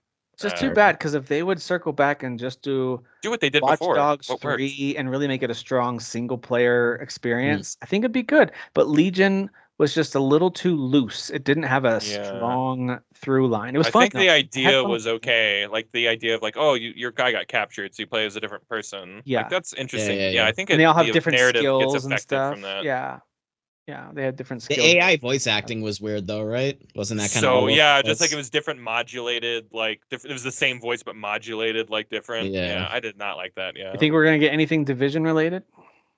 They canceled Wild Hearts or whatever. That studio is busy with Outlaws, which I think we will see for sure. Star Wars Outlaws. Yeah, Outlaws. 1000%. Yeah, gotta see that. So Ubisoft has 2 major games coming out later this year: Outlaws and Assassin's Creed Shadows. That's kind of awesome, because like, when's the last time anybody on this chat right now on this podcast was excited for 2 Ubisoft games in the same year? Sure. Can you remember a time? Oh, I don't think I can, to be honest. Been years. It's been a few years. I'm legitimately excited for both. I'm not like, oh, another Assassin's Creed game. I'm like, hey, we're getting the Samurai one, and we're getting this sick Star Wars game that looks so cool. Like, yeah. So in. Like maybe like that's weird. Valhalla and Immortals. Did those come out the same year? No. There was one where Immortals and an Assassin's Creed came out the same year. Odyssey, maybe. There was, It was. That'd have been the Odyssey year. Yeah, but Valhalla, I think Valhalla was, the last one. Yeah, I'm still sad thinking about the leaked document of the pitch for Immortals 2, because that would have been so fun. I know. Stop taking wrong lessons anytime they can. I loved that game. Whatever. Do you think we see another Far Cry? There were leaks of someone being the next Far Cry villain. I forget who it was, but like, you think we see another one of those? I mean, with those leaks kind of going around, does that mean that there was something ready to be shown? And would it be just straight up Far Cry 7, or would it be some other kind of revisit or spin-off of Far Cry of times past or something? Why am I not remembering what the rumor was? Who was the actor? Yeah, there was an actor. Why am I forgetting his name from Oppenheimer? Cillian Murphy? Yeah. I think you're right. I think it was him. Yeah. I was like, man, he just got an Oscar, and then they somehow score, like that French studio somehow scored. That would be rad, dude. That would be rad. Yeah. It'd be cool to see a Far Cry thing. That would be big, right? I would dig that for sure. It'd be really weird if Ubisoft came out like the thing where like, man, they really stole the whole E3 season this year. Yeah, wouldn't that be so strange? That'd be great. Yeah, like my gut tells me it's going to be more of a whimper, where we'll see Assassin's Creed Shadows and Outlaws, which I'm excited about both of those. Of course. And then we'll see them give us some updates on the roadmap for Skull and Bones, and we'll see something with a Division 2 update that they're making. You know what I mean? Like, I feel like it's going to get weak, but they'll have some kind of steep like game where like people are like, Dance. I mean. Oh God damn it, Tim! God damn it! They will start with Just Dance. They always do. That just needs to stop, is what it is. I think that game just sells a lot of copies, so they're just gonna keep making it. Sure, it's true. You're right about just that. Money. Just money. All right, there you go. There's some of our super well thought through, really well planned out, not E3 predictions. You're welcome, everybody. Yeah. We are geniuses. I'll just say it right now. The best. Glad somebody did. Yep. So there you go. Let's talk about a few headlines from this past week, and I'm sure there's others that I didn't capture. I just grabbed a few over the last few days that jumped out to me. So I want to kick things off on a positive note for our buddy Gaston. We got some Crash news. Let's go to Crash Corner. It's a new segment of the podcast where we just talk Crash Bandicoot stuff. Could you edit like a picture of Gaston coming out of the side when you do that? I love that idea. Yeah. Coming out of the corner, right? So Toys for Bob, the studio behind Skylanders, Spyro, and Crash. I don't know if you guys remembered this. It was more of a footnote just because of the monumental acquisition of Activision, that Toys for Bob kind of going independent away from Activision at that same time was pretty notable. It's hard to keep track of all the different moving pieces. Yeah. But It's as ironic as it is that they were not acquired by Microsoft. They immediately are teaming up with Microsoft for their next game. Get that Microsoft money. So they're not owned by them, of course, but they're going to publish. They're going to use Microsoft as a publisher for the next game. We don't know what it is. It says we're early in development. It's going to take a while to hear from us, but we're working on experience. So inspired. Can't wait to share more. So there you go. There you go. I'm so happy for you, dude. Is it Crash 5? Is it Spyro something or other? What do you guys think it is? It would. I think Spyro, because we got an actual Crash 4. Like we actually finally I meant got Crash 5. Sorry. So I think they feel bring like back Spyro. Skylanders and The little toys? collectible toys are going to come back. I think that's what's going to happen. But I wouldn't be surprised to see Spyro. Yeah, I think an actual Spyro sequel would make more sense than a Crash one. Would it? Well, yeah, because I'm saying like they did an actual finally like a Crash 4, like a sequel, like a new Crash game. Yeah. So in my head is like, a new Spyro. Yeah, game. It's somebody's turn. Yeah, okay, I get you. Yeah. No, I agree with that. Yeah.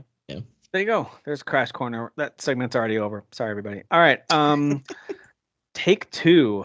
They are not immune to this crazy year of horrible news in the industry either. Hire a whole bunch of people, and then they're gonna get GTA 6. That's awesome. So we know that they last month they announced 5% of the workforce is getting laid off, which is already a bummer. That's a lot of people at a company the size of Take-Two. But the part that's really getting me, because I'm a fan of the games that could be affected, is they might be looking to sell or shut down their indie label, their publishing label called Private Division. Oh, jeez. They're also going to be shutting down developer. This is all according to a Bloomberg report. The Kerbal Space Program 2 developer Intercept Games, as well as the Ollie World developer Roll7, could be getting shuttered as well. So now I never got into the Kerbal Space Program games. I know people love them, and I know they're people enjoy them, but apparently not making a lot of money. And I love the Ollie World games. I love them. But the problem is when you get acquired by a big company like Take-Two or Microsoft, you at some point are going to have to deliver, and if you aren't, if they make a shift of priorities or direction or vision or mission and you're not part of it, then you're gone. So I don't know exactly what happened there. Maybe the next project was just moving too slowly, or I don't know what happened, but Take-Two shutting down the Ollie World and Kerbal Space Program developer teams. And Private Division. So Private Division is a publisher that I really care about. So they of course are publishing No Rest for the Wicked, which is one of my favorite experiences this year. It's just an early access. It's just like Act 1 of I don't know how many. So it feels like a long demo for that game. But they're publishing that. They're also publishing the upcoming Tales of the Shire game. And there's a Game Freak game that they're going to publish. So the rumor of them getting shuttered, or at least keeping a skeleton crew to finish out those deals, is crazy to me. That Private Division would just go. I hope it doesn't affect those games, But that sucks. Yeah, that sucks. Yeah. But yeah, Take-Two is really pulling back on stuff. They acquired Roll7, the Ollie World folks, in 2021, and they're already shutting them down. Even though the quote was, "It's going to empower the studio to continue creating its signature flow state gaming." Okay. What? Same. Huh? So what does that mean, Tim? 3 years later, they are shutting them down. Their flow state is over, is what they're saying. What is flow state game? What does that even mean? Well, I think that's their way of trying to describe the Ollie World game, where you're just constantly skating forward. Okay. I was like, is this the same shit as quadruple A games? Like, oh my gosh, like that nonsense. Like, you just keep adding more A's. Like, So anyway, there you go. It's a real bummer. But anyone who pretends like this, when Sony closes down their London studio and everyone's like, those idiots. It's like, that's not just Sony. When Microsoft closes down companies, and we really took it to them in a recent conversation about this. We're very upset about it, but it's also like, it's not just Microsoft. It's everybody. It's happening everywhere. It's industry wide. Yeah. It's happening everywhere. So a really kind of scary industry to be in right now as a career. Yeah. Anyway, hopefully think the ship gets righted and things even out a bit. I think it just spiked too much. I think around COVID, everything just went way too high, and then everyone budgeted as if that was the new normal, when in fact that was just a wave. And I don't think it went back down to like 2019 and before levels of just overall money flow. I think it's higher, I just think it's not at the spike it was. And so I don't know. agree. I think companies just overreacted and built up teams and projects and budgets, assuming that the new normal was that. And I don't know. It's easy to say that now looking back, but that's what it's definitely a lot of elements. That sounds like definitely an element that would be part of it for sure. That sounds right. legit. Also, I mean, games were getting pushed like down the line because of COVID, right? Because these people were then going home and working on games, all these separate teams, everybody in their own living space trying to work together making games. So games were getting delayed, and then eventually they came out, and investments and all that crap, and just all sorts of stuff. You know what's crazy is you think about games like Helldivers or Power World or whatever else has taken the world by storm, in recent months.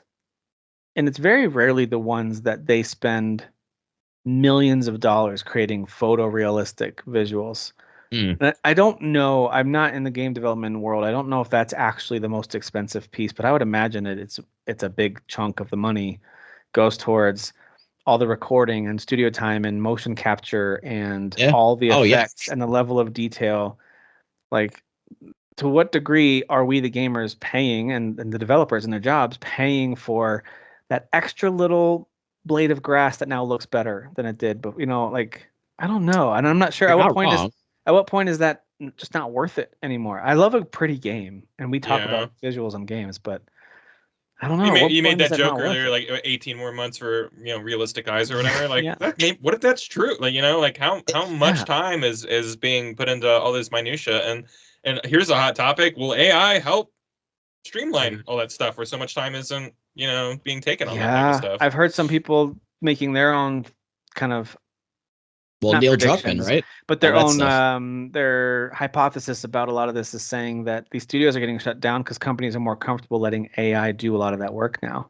Yeah, which is not great. I don't think it should be on the off the blood of other people. I know. But I do think that it is going to streamline and make game development a lot quicker. I just wish it just wasn't at the expense of jobs. Yeah, totally agree. So anyway, I think there's a place for all of it. I think that's also the problem. I think it's going to happen whether we want it to or not. Yeah, there's new tools. It shouldn't replace people. It should be like a way that they can create things faster, not necessarily that they aren't needed anymore. Well, you still need tool users. You know what I mean? So, but I'm speaking more to the visual styles of games, because you see people that, because this is the case in anything, whether it's politics or whatever. It's like there's always the extremes on both sides. So you have these lunatics that are just like, no, these games need to be photorealistic and everything else is stupid, and you play dumb baby cartoon games. It's like, dude, you're an idiot. You're like this. Go watch a movie. Super Mario is amazing. Go play Super Mario. That Mario doesn't look like a real human being. Tears of the Kingdom is gorgeous, and it is not photorealistic. Right. Yeah, so there's a place for both. You can have games that are photorealistic, and that's great. That's super awesome if that's what you want to do. Or not you can every have stylized game needs to be that. Right. I'd be sick of it if it were too. In fact, aren't we already? Sometimes people already see another photorealistic game. I think I've heard that in the group plenty. So it's I think that you have. I actually hope Fable leans into some of their really stylized, kind of cartoon, kind of realistic look. I don't want it, and I know it might end up being super realistic looking, and that's fine. But I want Fable to feel cartoony and fun. Same. I want it to feel like a Fable, like I opened up a children's book and all fantastical and make it fantastical and magical, and the characters should look really cool, but they don't have to look real. I don't need them to look like me. That's weird. Exactly. It is weird. Which is why even games like No Rest for the Wicked, those character models are funky, but I like that they're playing around with a new look and style. They're not trying to look realistic. They gave it a really specific art style. Might like it, might hate it, but they just went for it and they leaned into it. And so I love that. But anyway, it's definitely a bummer, and I do think we're getting a slowdown in development times for some games. I think Hellblade 2 is gorgeous. I haven't gone back to play it at all this week. It's not really Hellblade's fault. That's more me wanting to play more Valheim. But but the gameplay does not feel like something that is 10, 15 years more advanced than something I played 10, 15 years ago. Right. The gameplay feels like something I played on the 360. The visuals look amazing. It's like a movie. It's like real life. Right. Looks unbelievable. But I don't really need that in a game. It's remarkable, but it should tell you how much it really works for me because I haven't even gone back to play it, even though I acknowledge it might be the best looking game I've ever seen. Yeah. I just don't like care about playing it. That's a good example, right? Because that game is unbelievable, and there are going to be people out there that appreciate those visuals the most, and it's like you're not wrong necessarily for thinking that, but it's like if there is too much of leaning into that, where it's just like, oh my god, the visuals, then everything else gets pushed to the wayside, and then that's when you just have like everything being so one-sided.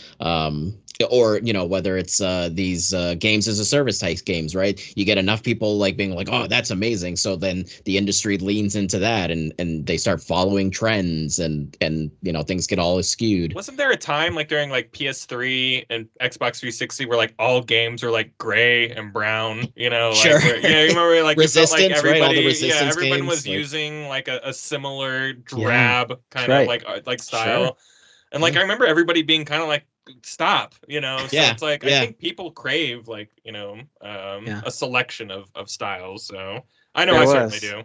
Yeah, there was definitely that. I think that's why sometimes we see like a Hi-Fi Rush come out, RIP to that team, but we see a game like that come out and it's like, dude, these visuals are like intoxicating because you don't see them very Sunset much. Overdrive for me was 90% Sunset visuals. Overdrive, 90% visuals, for me. Yes. And then it just so happened to play awesome, Right. Yeah, so it's interesting to see how I think these. Who knows? Maybe the developers aren't doing this, but it feels to me from the outside like there's too much emphasis being put on. We have to have now the best looking game that's ever been made, and I'd rather them just make a really good game, even if the visuals are kind of like pretty good, but the game itself is just perfect. It plays so great, and the visuals don't have to be the best I've ever seen. I mean, we're playing old games right now. All three of us are into older games. That's not because the graphics are the best thing we've ever seen. In some cases, the graphics are good, but that's not why. It's because the gameplay is really excellent. They've created the loop that we want. Anyway, guys, we need to have a quick moment of silence. Redfall's final update has been released. I think I'm going to talk through this moment of silence.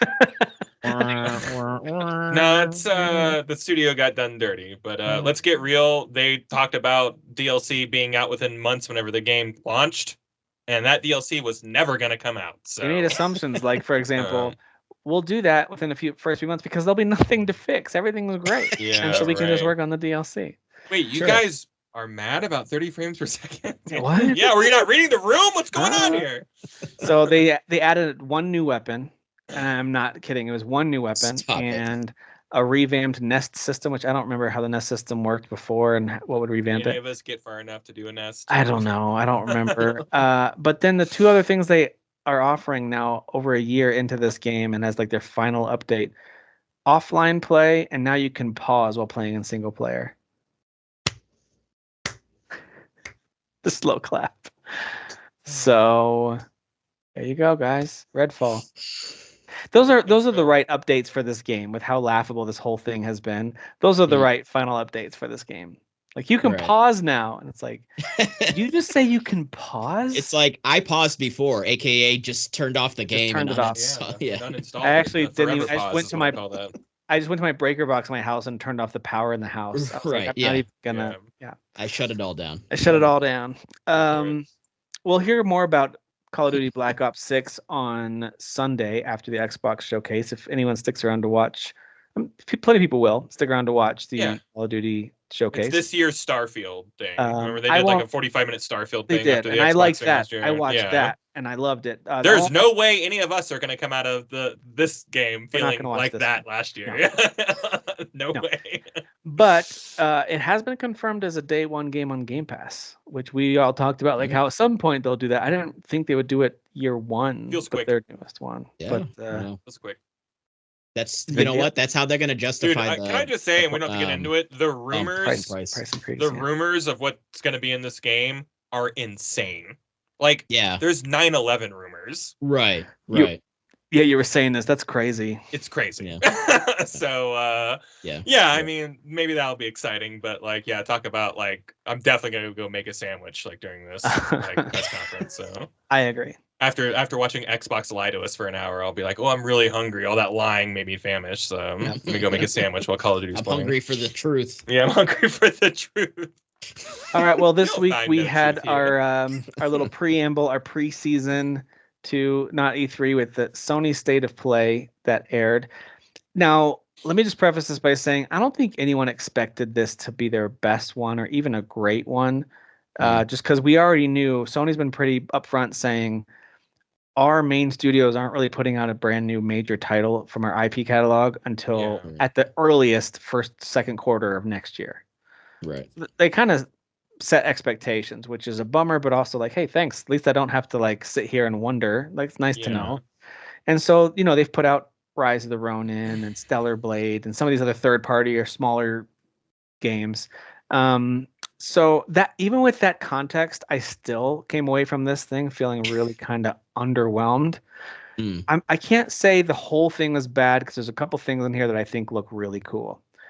But looking at the list, there were only 1, 2, 3 brand new reveals that we didn't know anything about at all. So there's only 3. That was Dynasty Warriors Origins was announced, which I believe will be multi-platform. I believe. Yeah. I would assume so. Yeah. Oh, they usually are. Yeah. Ballad of Antara, which looks really cool.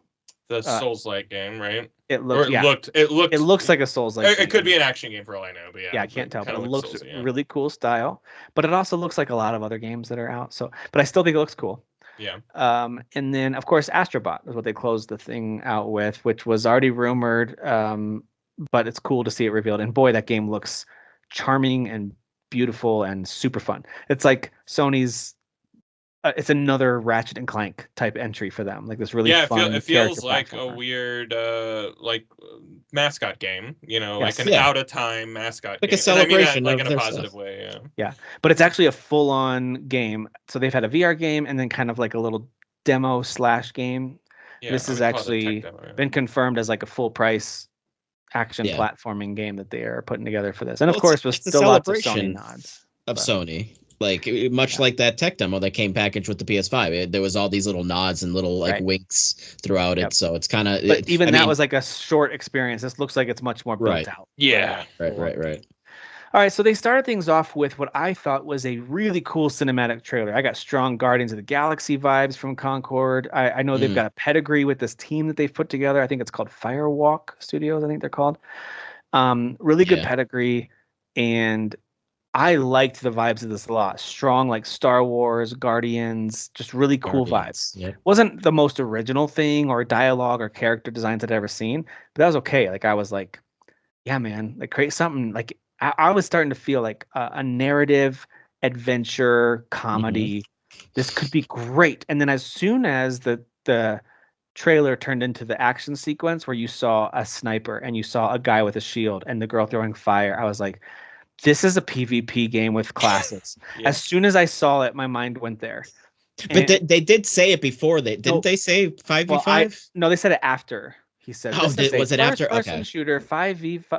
Okay. I thought they might have said it. I thought that they showed their hand too. I thought they said that this was going to be Concord, and I already knew that was just because they had announced it before. But I could be wrong. They very well could have. Very well could have already said. But we all forgot. So I definitely did. So I watched it and thought, "Whoa, so cool!" And then I started to immediately piece together things throughout the trailer. I was like, "Oh, cool! There's your brute. There's your magic. There's your healer." Like. Great. I can already see what they're doing. That doesn't take away from the fact that the quality of that trailer was really good. I thought it was really well made.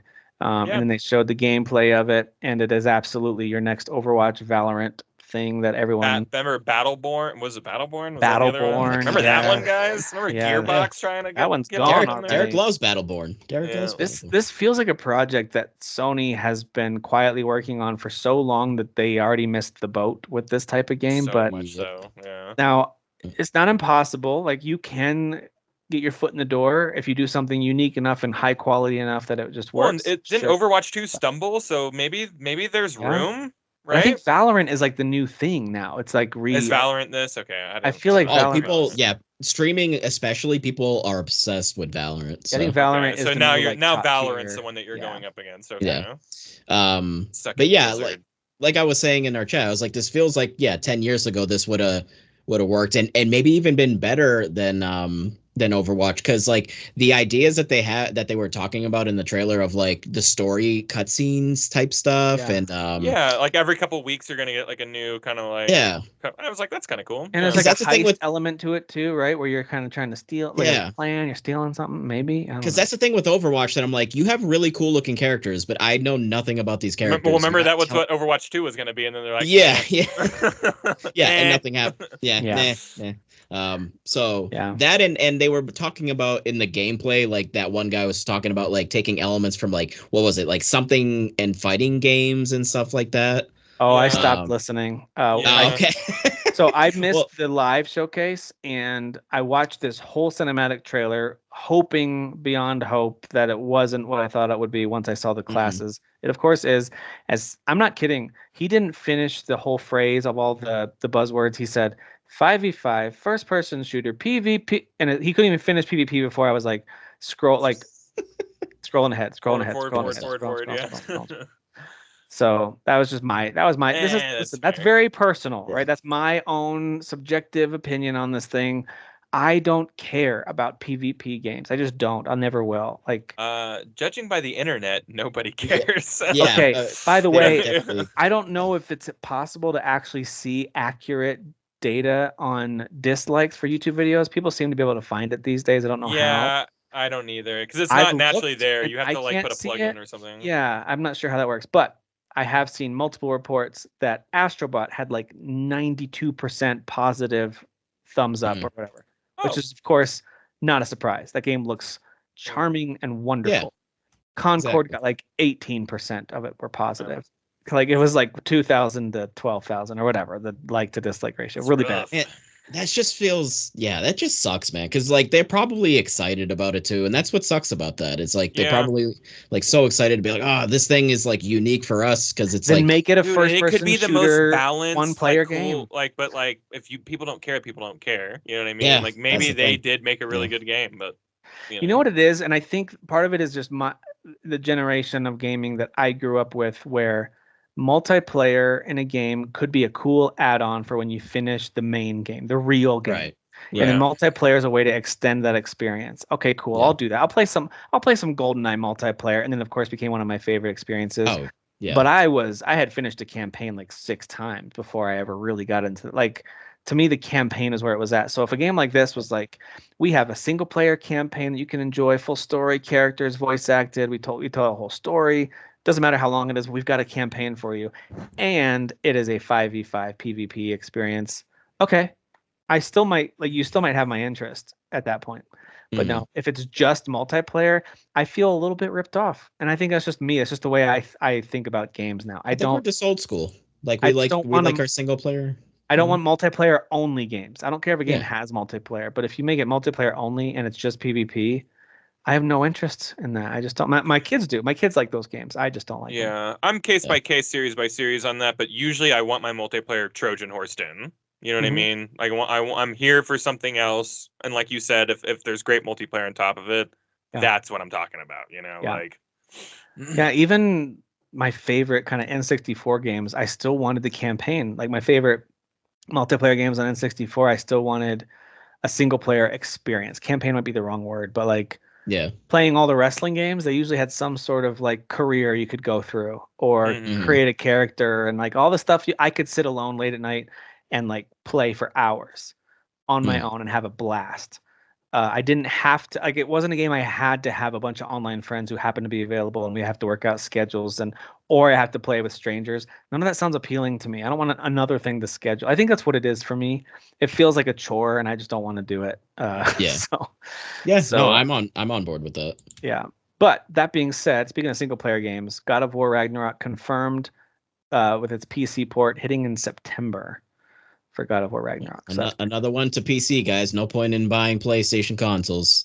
That's right. PlayStation's dead. PlayStation, it's the last gasp. You have to sign in too, and it's a whole thing. So. The full game does require PSN login. They've confirmed, even though there's no multiplayer component that I'm aware of, or online component. It is just the way it is, guys. Sorry. Yeah, whatever. It's fine. Like I actually don't think it's a huge deal, especially you tell us up front before you buy it, and you know that. Yeah. Whatever. It's the whole like having it, taking it away, putting it back in. That's where I'm a little bit on the user side. Yeah, that's annoying. Thing. Yeah, pick a lane.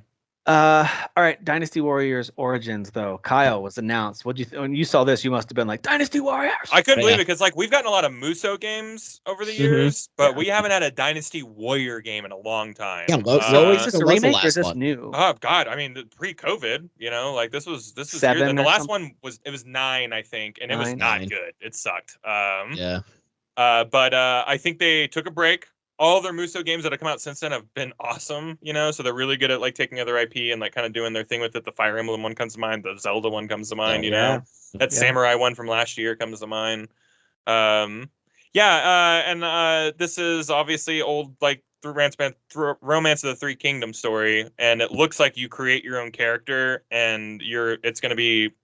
You're going to be controlling like that character. But it's a new story. It's not a remake of an old. It seems like it's a new story. Your character is probably going to like be a Forrest Gump style, where it's like you were there at that battle where like Lu Bu changed the whole tide of the Yellow Turban Army battle or whatever, and you're going to be there like helping that along. It must be a prequel like before literally everything, right? Because it's called Origins. So it seems that way. Yeah. And it just the crowd mechanics looked really good. Now it looked like there was a lot of like squads of people with you as like you were running around. They were like they're like almost like World War Z levels of like people like running on top of each other. Like, it was an insane amount. Yeah. So I'm excited for that. I've been playing this game since I was in high school, junior high, since like 9th grade. So like this is a Kyle game through and through. It has been something that's always been a palate cleanser for me.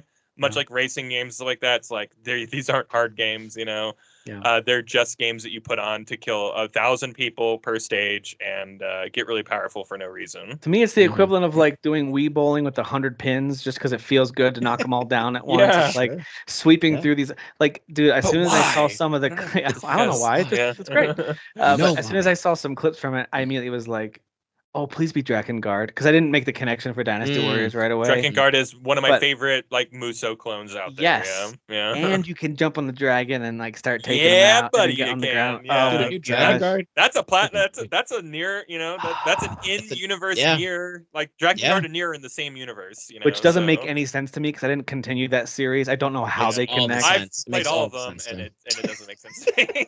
I was like, this went from like high fantasy. This is like deep Kingdom Hearts stuff where it's like, well, this is really weird. It was so strange. It went from like this high fantasy dragon setting, and like, oh, that's the same universe as Nier. You mean the one that's like thousands of years in the future? And okay, cool. Listen, portals, alternate dimensions, whatever. I mean, I get it. I totally time travel, it's all there. We talked about briefly Ballad of Antara does look pretty cool. Skydance's Behemoth. Listen, I'm not a VR guy, but this looks like a pretty cool VR RPG coming by a really good VR studio. So this is a good VR team. Their track record is very good. And like this is like what people want in VR. Like use a sword, right? Like that's like the dream is like have a lightsaber, have a sword, have a gun or whatever. Yeah. We've had plenty of guns. Jesus Christ, have we had so many guns? So many guns. And I know we probably had a lot of swords too, but like this seems like it could be fun. So Yep. So Skydance's Behemoth, weird name, but looks cool. Alien Rogue Incursion. I think I must have skipped through this one. That's going to be terrifying. Is that a VR game too? Yep, VR. Oh yeah, alien chasing after you in VR, dude. Like that's gonna be pretty scary. I think I saw the little VR thing in the corner, and I started just to skip ahead. But that's cool. That's VR. Hey, listen, VR2 has not been insanely supported by first-party Sony studios, but they have had a pretty steady release of games. So it's cool to see that they've got some. Like, if you spent that money on the piece of hardware. Yeah, and these will probably be on Oculus as well, unless unless it was announced that these were like exclusives. But by the way, I did know I was reminded that Sony has said, I think it was publicly, that they are working on compatibility for the VR2 to work with PCs. They did say that, yeah. Yeah. Okay. So that's kind of interesting. Okay, Marvel Rivals. I showed it to my kids. They said it reminds them of Spellbreak. Do you remember that kind of like Fortnite-like game? Oh, yeah. That actually, I played that for a little bit. It was kind of fun. It's offline now. Like they took the servers down. But, Shocker. But it has that kind of vibe a little bit. It's like, so it's Marvel, but it's a little bit of a third-person shooter where you can first-person elements too. I don't remember. Anyway, it looks like a PvP game. It does. It just looks like Concord with Marvel property. That's what it looks like to me. At first, it reminded me of Ultimate Alliance, like some of the angles and seeing. If that's what it ended up being, I would have lost it. If it was a Ultimate Alliance, I thought for a second, I was like, "What is this?" And then it was like, "This is." I just remember this being announced a while ago too, and I was like, "Oh yeah, this was not a new announcement." Yeah. Same with Where Winds Meet. Although seeing the gameplay Where Winds Meet looks awesome. And I'm, I try to be pretty positive about this stuff, and I like that game. We've seen this game a lot, right? That was announced last year. Yeah, and I feel like every single time there's a showcase, we see it again, and like all these games have been announced before. Skydance Behemoth, Alien Rogue, Marvel Rivals. I just feel like that one I've seen a lot of though. I feel like I've seen a lot of trailers, a lot of gameplay. Concord has been previously announced. We just hadn't seen any gameplay of it yet, which they did do a gameplay trailer too. So if you want to see what that looks like, it looks like Valorant and Overwatch. Spoiler alert. Until Dawn getting its PS5 and PC versions. So because I haven't played that game, but I'm familiar with like characters and faces. So at first I saw it and I thought, is this a sequel? Never mind. And I realized it's just the PS5 and PC version. You would love it. You like the Quarry. Yeah. People think Until Dawn's better than the Quarry. I like the story more of Until Dawn. I like both a lot, and you would have to really hold a gun to my head to be like, pick one. I don't know, I like them both. Yeah, no, I totally see myself playing this on PC. Absolutely. Yeah, I think you would really like this game because there's that water, because I'll play it along too, and you and I will be like, oh my god, no, that chick totally died there, or whatever. It's a very good water cooler game, Yeah. I played the Quarry 2 perfectly, so hardly anyone actually died. I didn't realize that afterwards. I was like, I think I played that pretty boring. Until Dawn has a great moment at the end where pretty much everyone dies with one to say, and Dude, that's happened to me where we went to our friend this our coworker of ours and her husband, we became friends with them and we play video games. We go over their house and we were playing that with them, and at that last moment, that moment there, she made the choice of doing the immediate. She's like, "Oh, don't do the flip thing. The switch." Yeah, I don't want to give away too much. Yeah, just gone. 90% of them gone. Yeah. It's just oh my god, she was so quick to make that. You just have to think about what's going on, right? Because if you don't, she was not thinking. Yeah, if you react too quickly, which I think there was something like that at the end of the Quarry too, where it's if you just react. And you don't just there absolutely is. If you shoot at the thing, I forget what it is, but you can activate a bunch of deaths in that one room in the house. Yeah. That's actually I think where all of my people died. It was in that room. Yeah, where they're falling through the floors and the werewolf. Yeah. That was a crazy scene. Even if you do it right, it's still crazy, but there's just fewer deaths. Until Dawn's cool because it feels a little more satirically than the Quarry does. It feels just a little more Peter Stormare is there, walking you through the game. That's pretty fun. Yeah, the Quarry felt like a good summer slasher flick where it was not too serious, but it wasn't a satire either. And this feels like that too. You're gonna they're very kindred spirits. Both. It's all about kids just going to a cabin somewhere. And dying. The presentation of Quarry was a little more solid, right? It was more solid, just presentationally and acting. Yeah. It is definitely a notch above. Yeah. Isn't Until Dawn Hayden Panettiere, the cheerleader from Heroes? Rami Malek's in this game. Rami Malek, this game's got tons of famous faces in it. Yeah, that's right. Peter Stormare, before mentioned Peter Stormare. We already mentioned Path of Exile 2, which looks amazing if you're a fan of action RPGs, that kind of Diablo world of games. Absolutely check out Path of Exile 2. It looks I actually said out loud, "Oh my god, is this Diablo 4 expansion?" And I was like, "That's an Xbox property now. What the hell am I talking about?" Yeah, come on, man. Come on. This looks my great. edge. Silent Hill 2 remake was already announced. We actually got to see gameplay and visuals of it. And there's 14 minutes of gameplay of this as well outside of this conference. Oh, that's cool. And I watched that. It was good. Yeah. So and that's coming out. I believe that's this fall. We're not supposed to like it, guys, because they changed what's her face's outfit. So we're supposed to hate it. That's a thing too. So I've never played Silent Hill 2, so I don't know her name, but the blonde woman. Okay. Yeah, I don't remember all their names. Yeah, they changed her outfit, so everyone's mad because she's supposed to represent something for the main character, something about sexuality and how to perceive certain things. But now they put more clothes on her, so they're mad about it because they you know, life. Maybe something I don't know what to say to any of that. Dan, for you, you're about to play the scariest game you've ever played in your freaking life. What I've heard. This game is horrifying. Yeah, that's what I've heard. And now it's gonna look even more realistic. And I thought the fog looked really good. Boy, the fog looks good. So good fog. Good fog. Great fog. This game was revealed in October of 2022. That Silent Hill 2 remake was in the works, and so we're just now hearing more about it. So that gives me hope. Totally unrelated, but also related. That Suikoden 1 and 2 are not dead. Those projects they're just taking a while. Yeah, because this was announced a long time ago, and then went quiet for a while. So I'm like, please, Suikoden 1 and 2, please be still in the works over there. I mean, they're long RPGs, right? So I would imagine it's, even though it's just kind of like they're making it look sharper and a little more crisp, but still they're taking their time. That's fine. Like, you know what? If they're like, hey, there's just so much more than we thought. It's gonna be 2025. I'm like, that's fine. Just tell me you're still working on it. Just tell me you're still working on it. Yeah. Anyway, all right, and then we got a closer look at Monster Hunter Wilds, which looks so good. And Kyle, thank you for posting that video where they dig in even more to some of the game, because I watched a chunk of that. And man, the stampedes blew my mind. You know, keep an extra weapon. Keep an extra weapon on your mount. The mount can glide, it can run. It seems like it's a big, you're herding, herds and stuff like that, with your mount.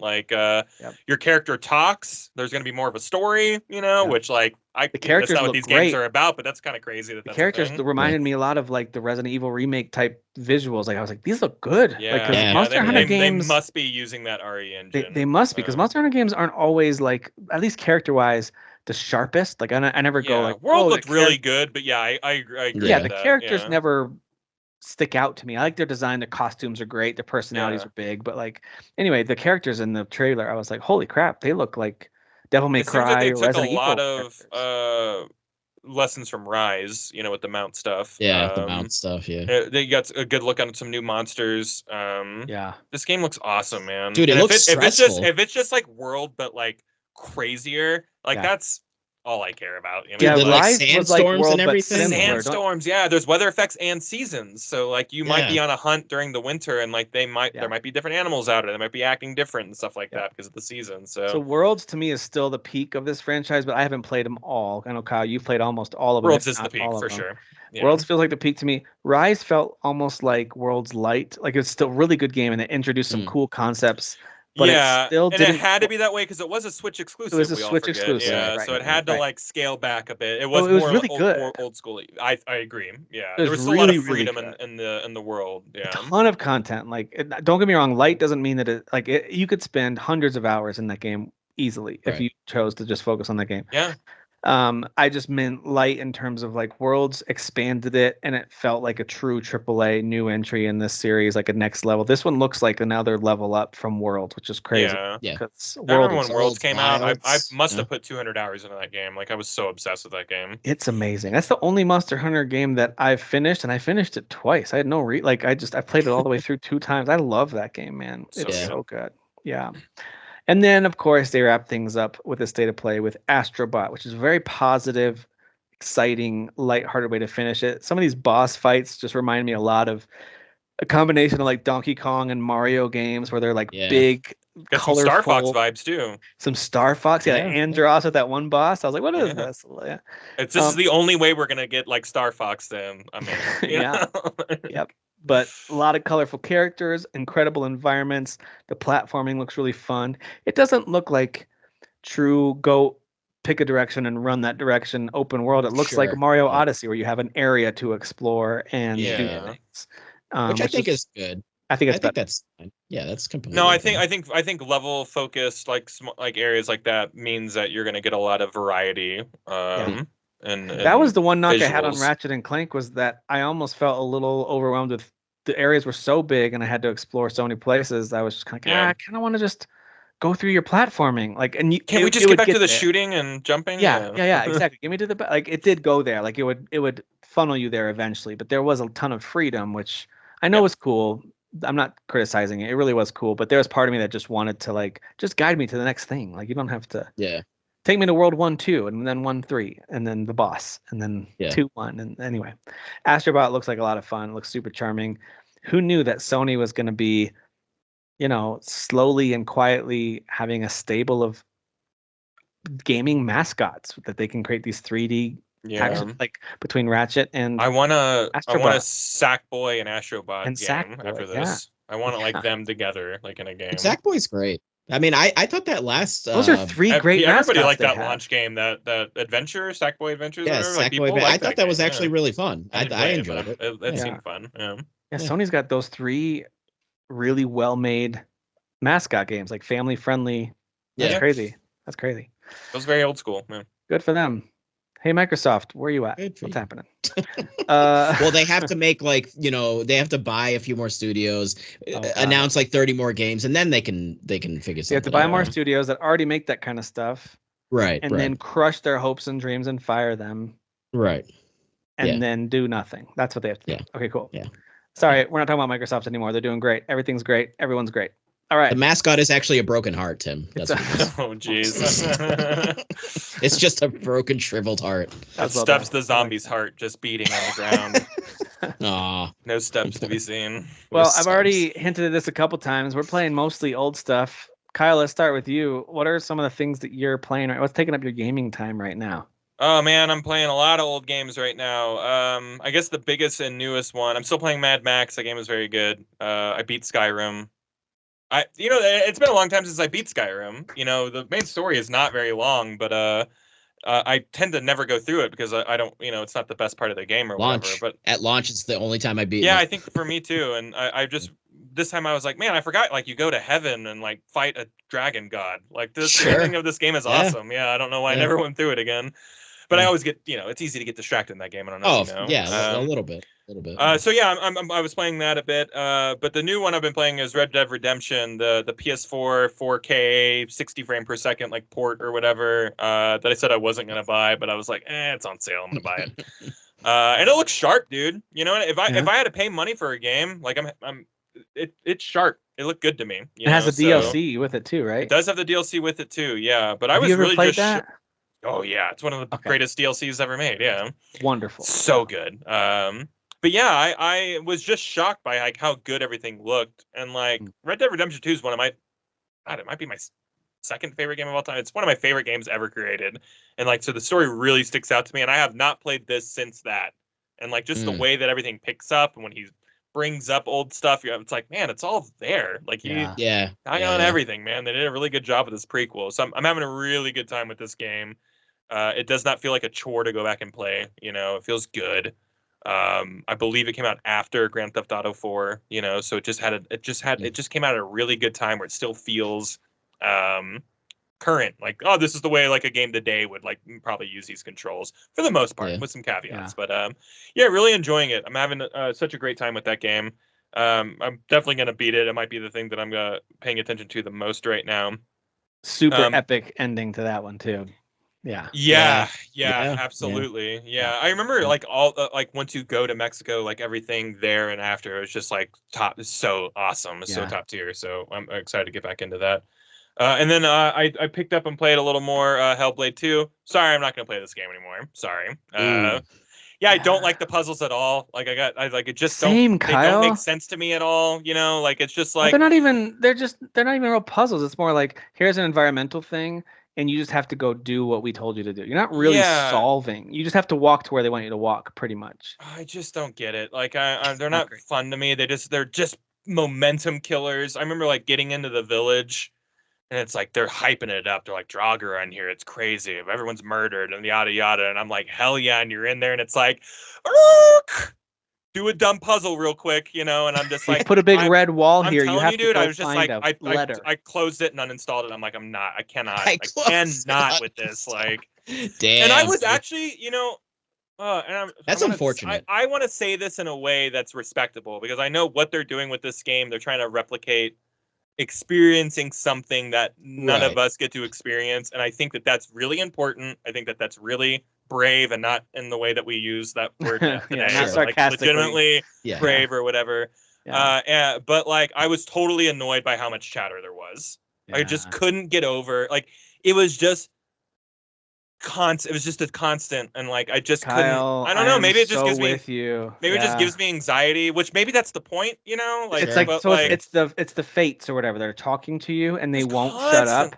Dude, and, for everything that you're doing, like it's so. And again, I get that's the point, but like that doesn't mean that it has to be for me. And I will tell you this: what I'm considering, I don't know about you, I don't feel much pressure to like play it. I might just watch a no commentary play. I think I might as well. So I do want to see what happens. I'm curious to see. I actually kind of like the story and stuff like that so far. I just want to see the settings, and so I don't know. I haven't decided yet if I'm just gonna watch and I don't need to play it, or if I'll actually go back. I haven't uninstalled it yet. I haven't gotten that far, but yeah. I hear you though, man. It's it is what it is. Oh, and I don't want to dwell on too long, so we talked about it on the podcast before, but Godzilla -1 did come out on Netflix. Oh yeah, I'm gonna watch it this weekend. Yeah, fucking rocks. I can't wait to see it. It's so outrageously good. So yeah, I can't. That's it. That's all I wanted to bring up. I need to watch that. Yeah, I can't wait. Dan, what about you? What are you playing or watching? Well, first, since we ended with the movie there, I'll start with the movie. Yeah, I bought. So I got Dune. What was it? I got the Dune. I got the Dunes. Nice. Dude, these movies are just like, my God, like I don't know. There's this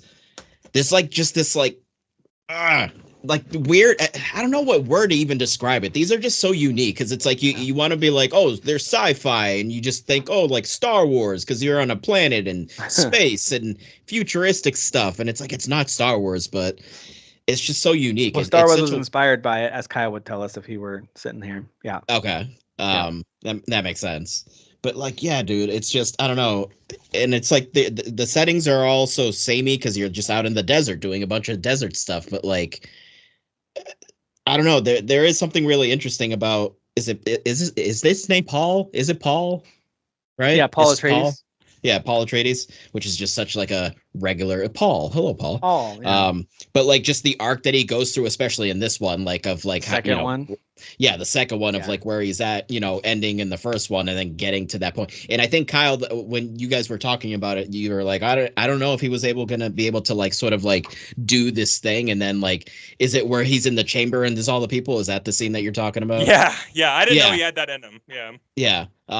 Which I mean, I'm guessing they probably added some sort of audio tweaking to that, right? It wasn't just really him like in that. I don't know. Octave. I think that I don't know. Yeah, I'm not sure. I don't know what they did for that scene, but yeah, he commanded. But either way, that scene. Yeah, either way, absolutely. Like just the way he's just kind of like controlling that scene and delivering all of the dialogue and everything that's happening around him, like everybody like freaking out, and he became a different character the second he drank the life of water. Like in that snap, he was so afraid the scene before. I don't want to go south. All my prophecies will come true. And right. I don't want that blood on my hands, even to the point where he was going to stay behind and die, Yeah.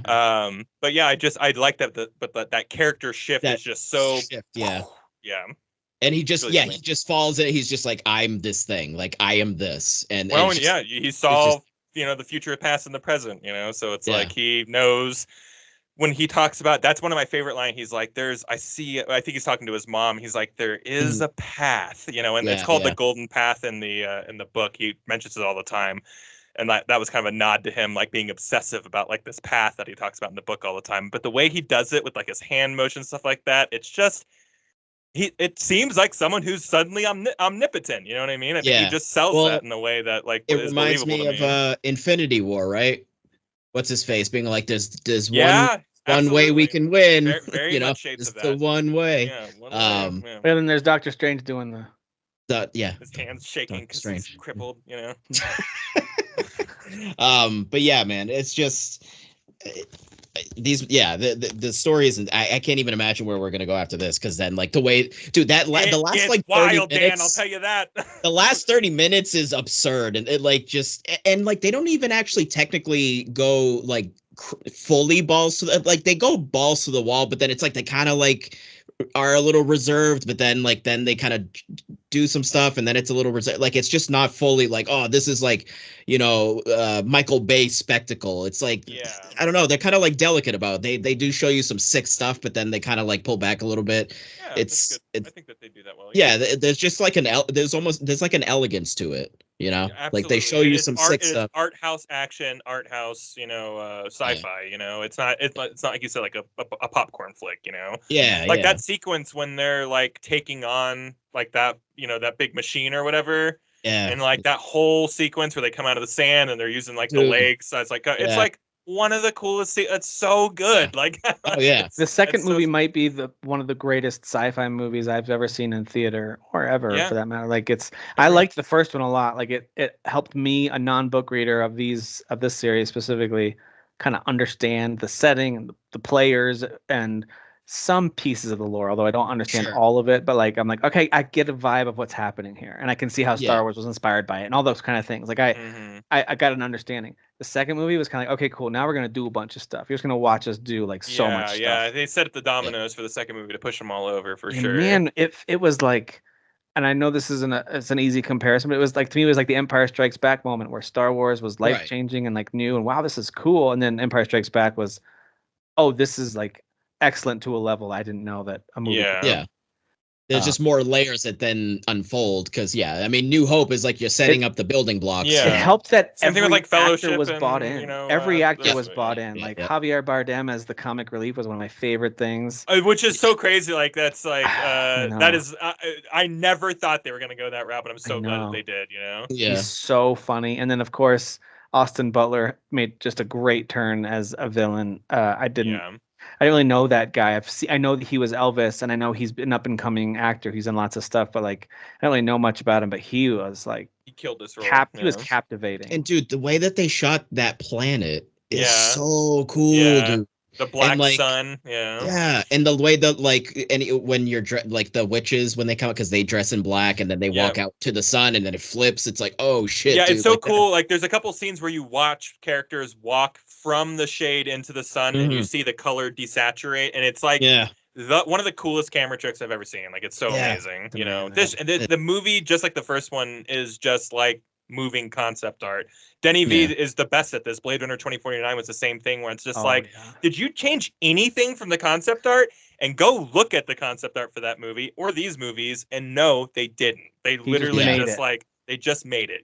He took the concept art and put it on film somehow. Real art now. It's just real now. Works. It just amazing. It is. Yeah.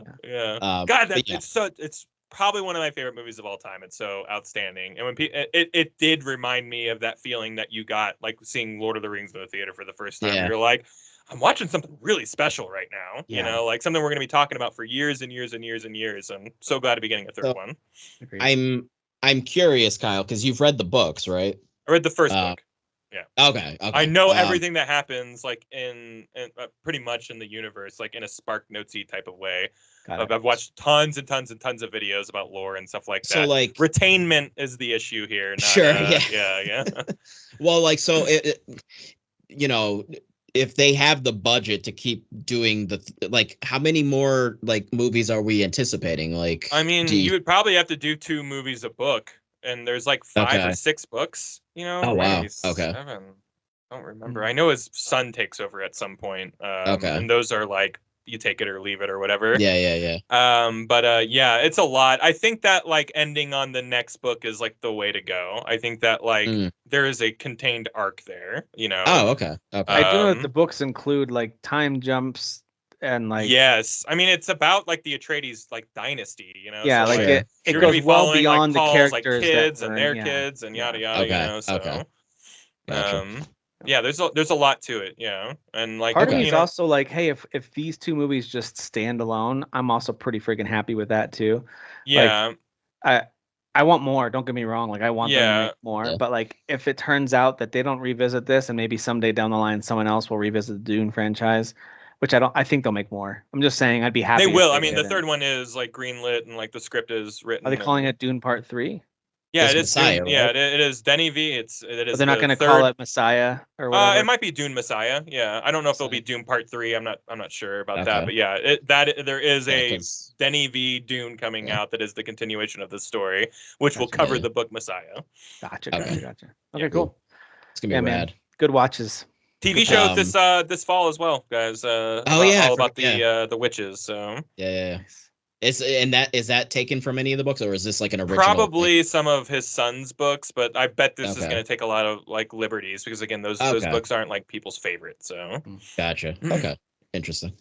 So yeah, that was just that movie wise, and then I'm still playing Dave the Diver. That game is rad. It's awesome. It's just speaking of old games, that game doesn't need to look realistic. It's just all pixelated. Why and is charming it so just... like, Dan? What is hooking you on it? I couldn't quite put my finger on it. Like, what's making you go back to it when it's time to sit down and play something? It's kind of reminding me. I don't know if this is exactly the best like comparison, but you know those Kairosoft games, like Game Dev Story and all that. Yes. Where there's just like a progression to it where you're just like, you start at like this really simple place and then you just kind of keep building and building and building. Like I just got to the part where I have there's that farmer looking dude, right? And he helps you out with one new thing where he stores some stuff. And then there's the second spot where like, oh, I'm going to help you grow this because this guy showed up. So I just Stardew Valley and all these games have a similar vibe of like growth. Yeah. Yes. So I think that's what it is. Yeah. It's you're starting at this like simple thing and then you're building on that and adding more like layers to it. That's just like, oh, cool. This is like a new thing. That's like, it's not just me diving. Now I'm running this like, sushi restaurant and then I'm growing, this. And layers of mechanics, Yes. And I like a schedule. Maybe why I like Persona so much, stuff like that. But Stardew's like that too, where it's like, well, I have to water my plants, and I have to pick this stuff, and this is harvesting right now, and I have to go talk to my girlfriend, and I have to go give presents to everybody, and I have to go see the wizard, and I have to go to the cave. I just like that. I like planning out your day and like trying to like keep everything. And like Dave the Diver, I feel like is really like that. Dave the Diver. Sometimes it's like, you know what? I'm only gonna jump in and just catch tuna because I got this new recipe that is making me the most money, and I'm actually not exploring or advancing the story. I'm just gonna get tuna until I run out of like ammo or whatever the thing is. I did a few days of just like grinding fish and selling fish, as like low low difficulty capture fish just to upgrade my stuff. And it's fun. I just wanted to upgrade my cafe, I wanted the new chairs, I wanted the lights, and I wanted all that stuff. But I will say this, when you start advancing the story, I'm not sure how far you are in, Dan, but like it's wacky. They did not need to do all the things they did. They're adding all these fantasy elements. I just got there where then I met the person who's like, oh well, if we're gonna trust you, then you have to go talk to do this. Okay. So I just got that. Okay. So I got to that. I gotta tell you, there's a lot more game after that. Like it's a long game. Yeah. I thought when I got there, I was like, okay, this is kind of the finale. No. Well, that's like chapter 3, I think, right? So I don't remember how many there are together, but it's a lot. It goes for a while, but I didn't mind because I was having so much fun with it personally. Such a jolly game, yeah. It is enjoyable. It is. I like it. And then just still kind of poking at Fallout 4. I did install the DLCs, not the actual main story one there. Why am I suddenly forgetting what it's called? Far Harbor. Yeah, thank you. How could you not remember Far Harbor? Fahaba. I'm just it's not Pissa enough. It's not Wicked Pissa. Got it. Wicked Pissa. Yeah, Wicked Pissa. But like I wasn't sure if they had fixed the DLC issue because for me it was doing that thing where I had heard. So then I installed those. So I got that new robot following me around. I found them out in the world. Yeah. Yep. So I found that robot out in the world. So I started doing those quests with her.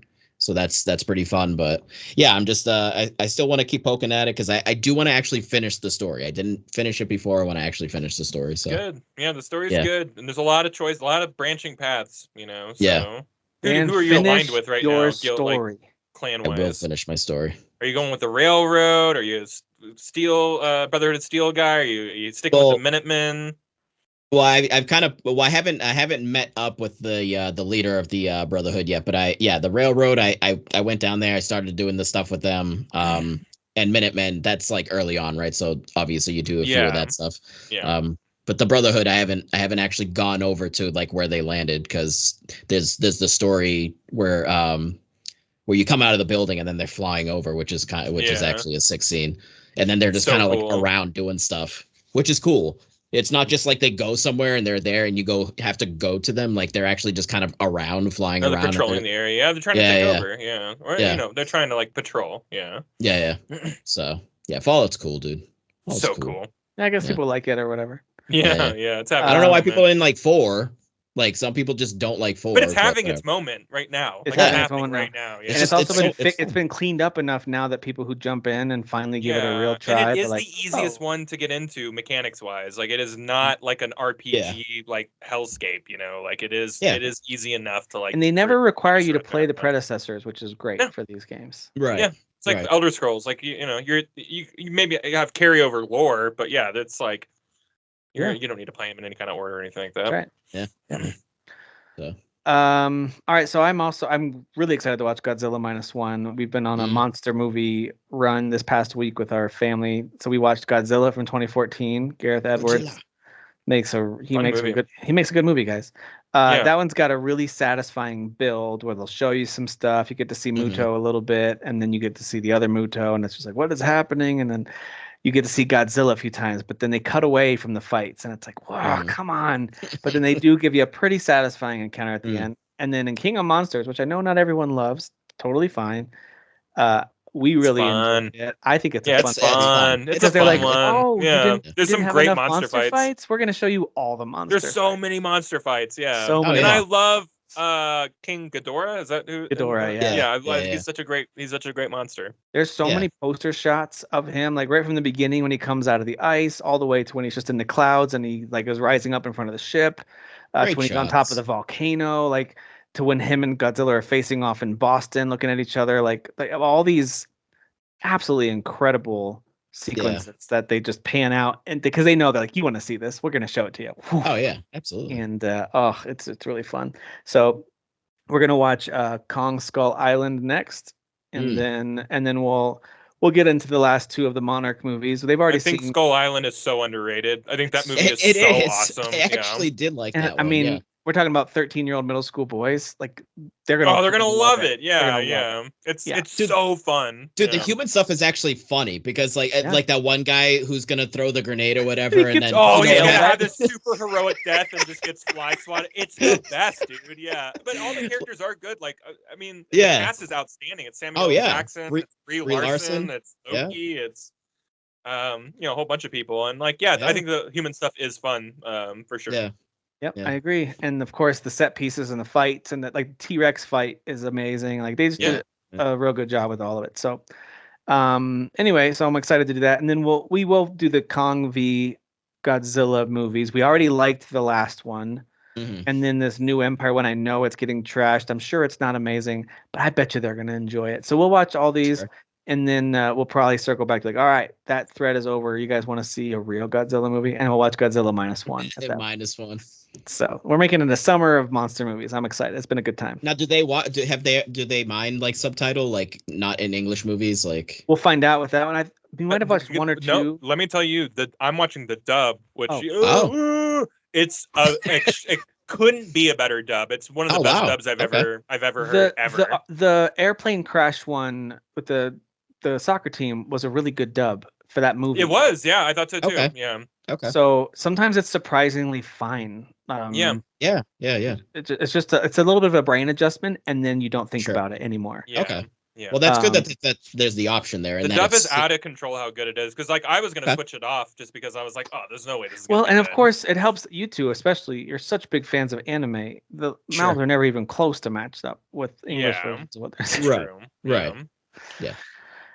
Anyway, so that's a good time. I played a little bit of this game Fabledom that Dan, you and I talked about an episode or 2 ago. Yep. It's just such a charming little city builder. And I think there's some combat that's going to happen at some point because you can build military things, but it really eases you into it. It has like little touches of Crusader Kings where there's a bigger map and you can try to expand beyond your territory, and you can build relationships with other leaders or declare war on them. But it's a very, very, very, very light version of that. That was so complex. You could bring in like a retainer into your court and then marry them off to someone who is one of your vassals, and then claim their land or whatever because they're the daughter of who, like actual legit stuff. That Crusader Kings 3 is brilliant in that way, and also very overwhelming if you're not up for learning all that. But it is absolutely stunning in how they do all that stuff. This is a much more light version of it, and you could tell by the visuals. It's meant to be like a dumbed down, simpler version of all that. It's super, super charming. It's what you would expect, where it's like build a couple little hovel homes where your first people come in, they start chopping wood, they start getting stone, and you upgrade things. You build a farm, then you can build a fish, hut, and then you can, you start upgrading. It's all the upgrade stuff. It's all those little dopamine hits. Collecting the resources. Collect all the resources, store them in the storehouse. Some other nation will contact you and be like, we really need vegetables. Do you have any? And you can say yes or no, and that'll either give you good or negative notoriety among all the other kingdoms. And you can decide, do I want to be a jerk and like rule that way and take over? Right. You can. Take over the world. So yeah, it's a good time. And you, as you expand, it's like it's like a grid space. It's not very big, but you can then purchase land adjacent to you and keep expanding out. And then you can eventually have a huge area that you're ruling over. Super fun, really easy, really intuitive little city builder. If that's I should do the tutorial, because while I was working, I booted it up and I just did the like kind of like sandbox mode, and I was totally getting. The tutorial was really good. It helped me a lot. Okay. Yeah, so I should just do that. And it's all like, if you ever played like the Anno games, that speaking of Ubisoft, those games are great strategy and city building games, but they do a good job of like letting it feel like a real city, but putting it on a grid that lets your brain connect pieces. So like, all right, this water source reaches this far, and if you click on it, it'll highlight which houses are getting the water they need and which ones aren't. So you have to build another one. Like, it has a lot of those features where it's like, all right, this inn that you create that gives them like, it increases the desirability or whatever of their neighborhood. It only reaches so far. So now you have to build another inn over here to, it's that kind of thing. So if you like that kind of stuff, this is a great one of those. It's super cute, and I love it. So I'm really enjoying it. Actually, my 6-year-old Griffin was sitting on my lap while we played it, because he loves construction stuff and he loves going to Home Depot. Like, he loves building, and so he was helping me decide where to build. And all the little workers go in and start hitting with their hammers. So like, it's just adorable. A cute little thing. That's adorable. It's adorable. All right, last but not least, I am playing a lot more Valheim. So much more Valheim. And I haven't made as much progress into the new content as I want, because on my main map with my main character, I've explored almost everywhere, and which I realize now is a bad idea. If you go explore places that they have not developed yet, it's just empty land with some placeholder stuff. And when they send the update, like Ashlands, it doesn't like overwrite anything you've already visited. Anything you've already visited is that way. Like, it's generated that way. So I've kind of ruined some of the new area on my main map. So I spent several hours, probably more than I'd care to admit, moving into a totally new map and kind of exploring and mapping that out. But I've had a blast, man. I've rebuilt a brand new like castle and village and storage system and crafting. Probably better than before. You learned it's so much. With all the knowledge you have. There's something so therapeutic about that, where you're like, you know what, it's time. Whether it's that moving across the map or moving to a different server, you're like, I think I can do it better this time. And I'm resetting. So I would like go to the old one, load up my inventory with all the stuff that I thought was important enough to bring that would be a hassle to recollect. But I left most of it. I left a lot of it there, and I don't really care. But I'm bringing all the important stuff over. And then I probably watched through like 10 episodes of Doozy or those kind of things while dual screen playing this. Oh yeah. And then I would, when Doozy does something crazy, I would pause and watch them do their thing. But anyway, yeah, played a lot of Valheim. But I will say this. I got in my boat once I kind of had things set up enough and I felt pretty good about it. And I headed south. Ashlands is along the map in Valheim is a big circle. And if you zoom way out, you can kind of see it's a circle shape because it's, flat Earth. You guys know flat Earth, right? Okay. Exactly. Yeah. It's real. Don't worry about it. Yeah. Actually, if you go to the edge of the map, you will go off the edge. It's a flat Earth in Valheim for real. But anyway, all along the bottom is the Ashlands territory. So I got close, and all of a sudden I noticed the storm kicked up, which happens sometimes when you're sailing in that game, and the waves do get crazy. But I started getting attacked by multiple sea serpents, and I've only seen a handful of these in my whole time of playing the game across all these maps. And they're great because they give you great resources that are really hard to get because they don't show up very often. But I was like, that's weird. I wonder if Ashland's kicked in, like maybe they've got more sea serpents down here. And then I noticed the storm had all this pink lighting that was coming in. I looked up, and all this like pink lightning is like flying across the sky. Jeez. And I didn't know what was happening. And then the water started to get this weird color. And then I noticed my boat was taking damage. So I'm looking around as I'm sailing, and I'm like, what is happening? I'm not hitting any rocks. And I got to my first like outcropping of these rocks that are jutting out of the water. Very intimidating. Such a cool design. and my boat is almost broken. So I quickly like hop out of the boat onto this little ledge on this rock. It's just one rock in the middle of water everywhere, and my boat finishes and breaks. And I realize the water is like scalding hot in the ashlands. Oh my God. You have to complete all the other things and be able to get a new item that helps you build a boat that can withstand the water to get. Wow. Jeez. And I was like, these guys are geniuses, and I'm also pissed off all at the same time. Yeah, now I'm stranded. Because now you're just out there in the middle of nowhere on this tiny little nub. Thankfully, I'm not a Valheim rookie. I brought my portal with me, the ingredients, so I just good. back to my base. Good. And then I made a little base right there on that rock, just like a little mini house that sticks out from that rock with a portal in it. And I'll go back. Now I have to go back through because I never did beat the boss from Mistlands. Mistlands is really challenging. I never did beat the boss, but now I need to because I need the item that. Yeah, hell yeah. So anyway, I'm doing that right now. I'm working my way to the Mistlands boss. Nice. But dude, that game is just the best. I just love it. So but that's what it is. Like that story of just like being like, why the hell is this water just destroying my boat? Yeah. And then you just managed to find a nub where you could like safely jump off onto and you're like, shit, I guess I got to make a portal. Like that's the kind of stuff in Valheim. You know? I'm with you, man. Like I've had those experiences even with Mistlands. When I first traveled there, I was like, I can't see anything. What the heck is going on? You realize you got to go back. You got to create these little these little wisps that will follow you around, and they'll clear the mist for you as you travel. Yeah. But you don't know that unless you go try. You just have to go try. So anyway, what a freaking good game! I love it. All right, so that's how I'm spending probably more time than I should, especially considering the fact that we run a podcast where we talk about new games, and we're supposed to be playing a lot of new games. We might need to change the name of the podcast to like old gen or something like that. I mean, we're not keeping up with current stuff. Whatever, it's fine. It's not our fault. It's not our fault that all the new games stink. Industry's fault. Industry's fault. Just kidding. There's been so many good new games this year. I have to crawl into my hole of nostalgia from time to time. Sue me. Right. What's funny is usually it's one of us at a time, and maybe two of us at a time that do it. But all of us right now. What are you playing? Skyrim, Fallout, what Valheim? 2010 game are you playing right now? Yeah.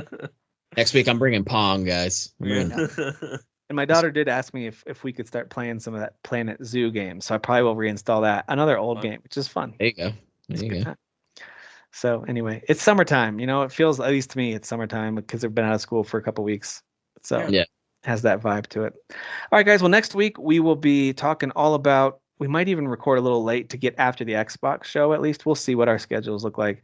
But we'll give you our reactions on the announcements so far, and we'll see how well we did with our stupid predictions that we made. I'm not going to remember them, so it's fine. Me too. But next week's going to be a lot of fun, lots to gab about, and I'm looking forward to it. But thank you guys for watching, listening. Thank you, boys, for being here. See you next time.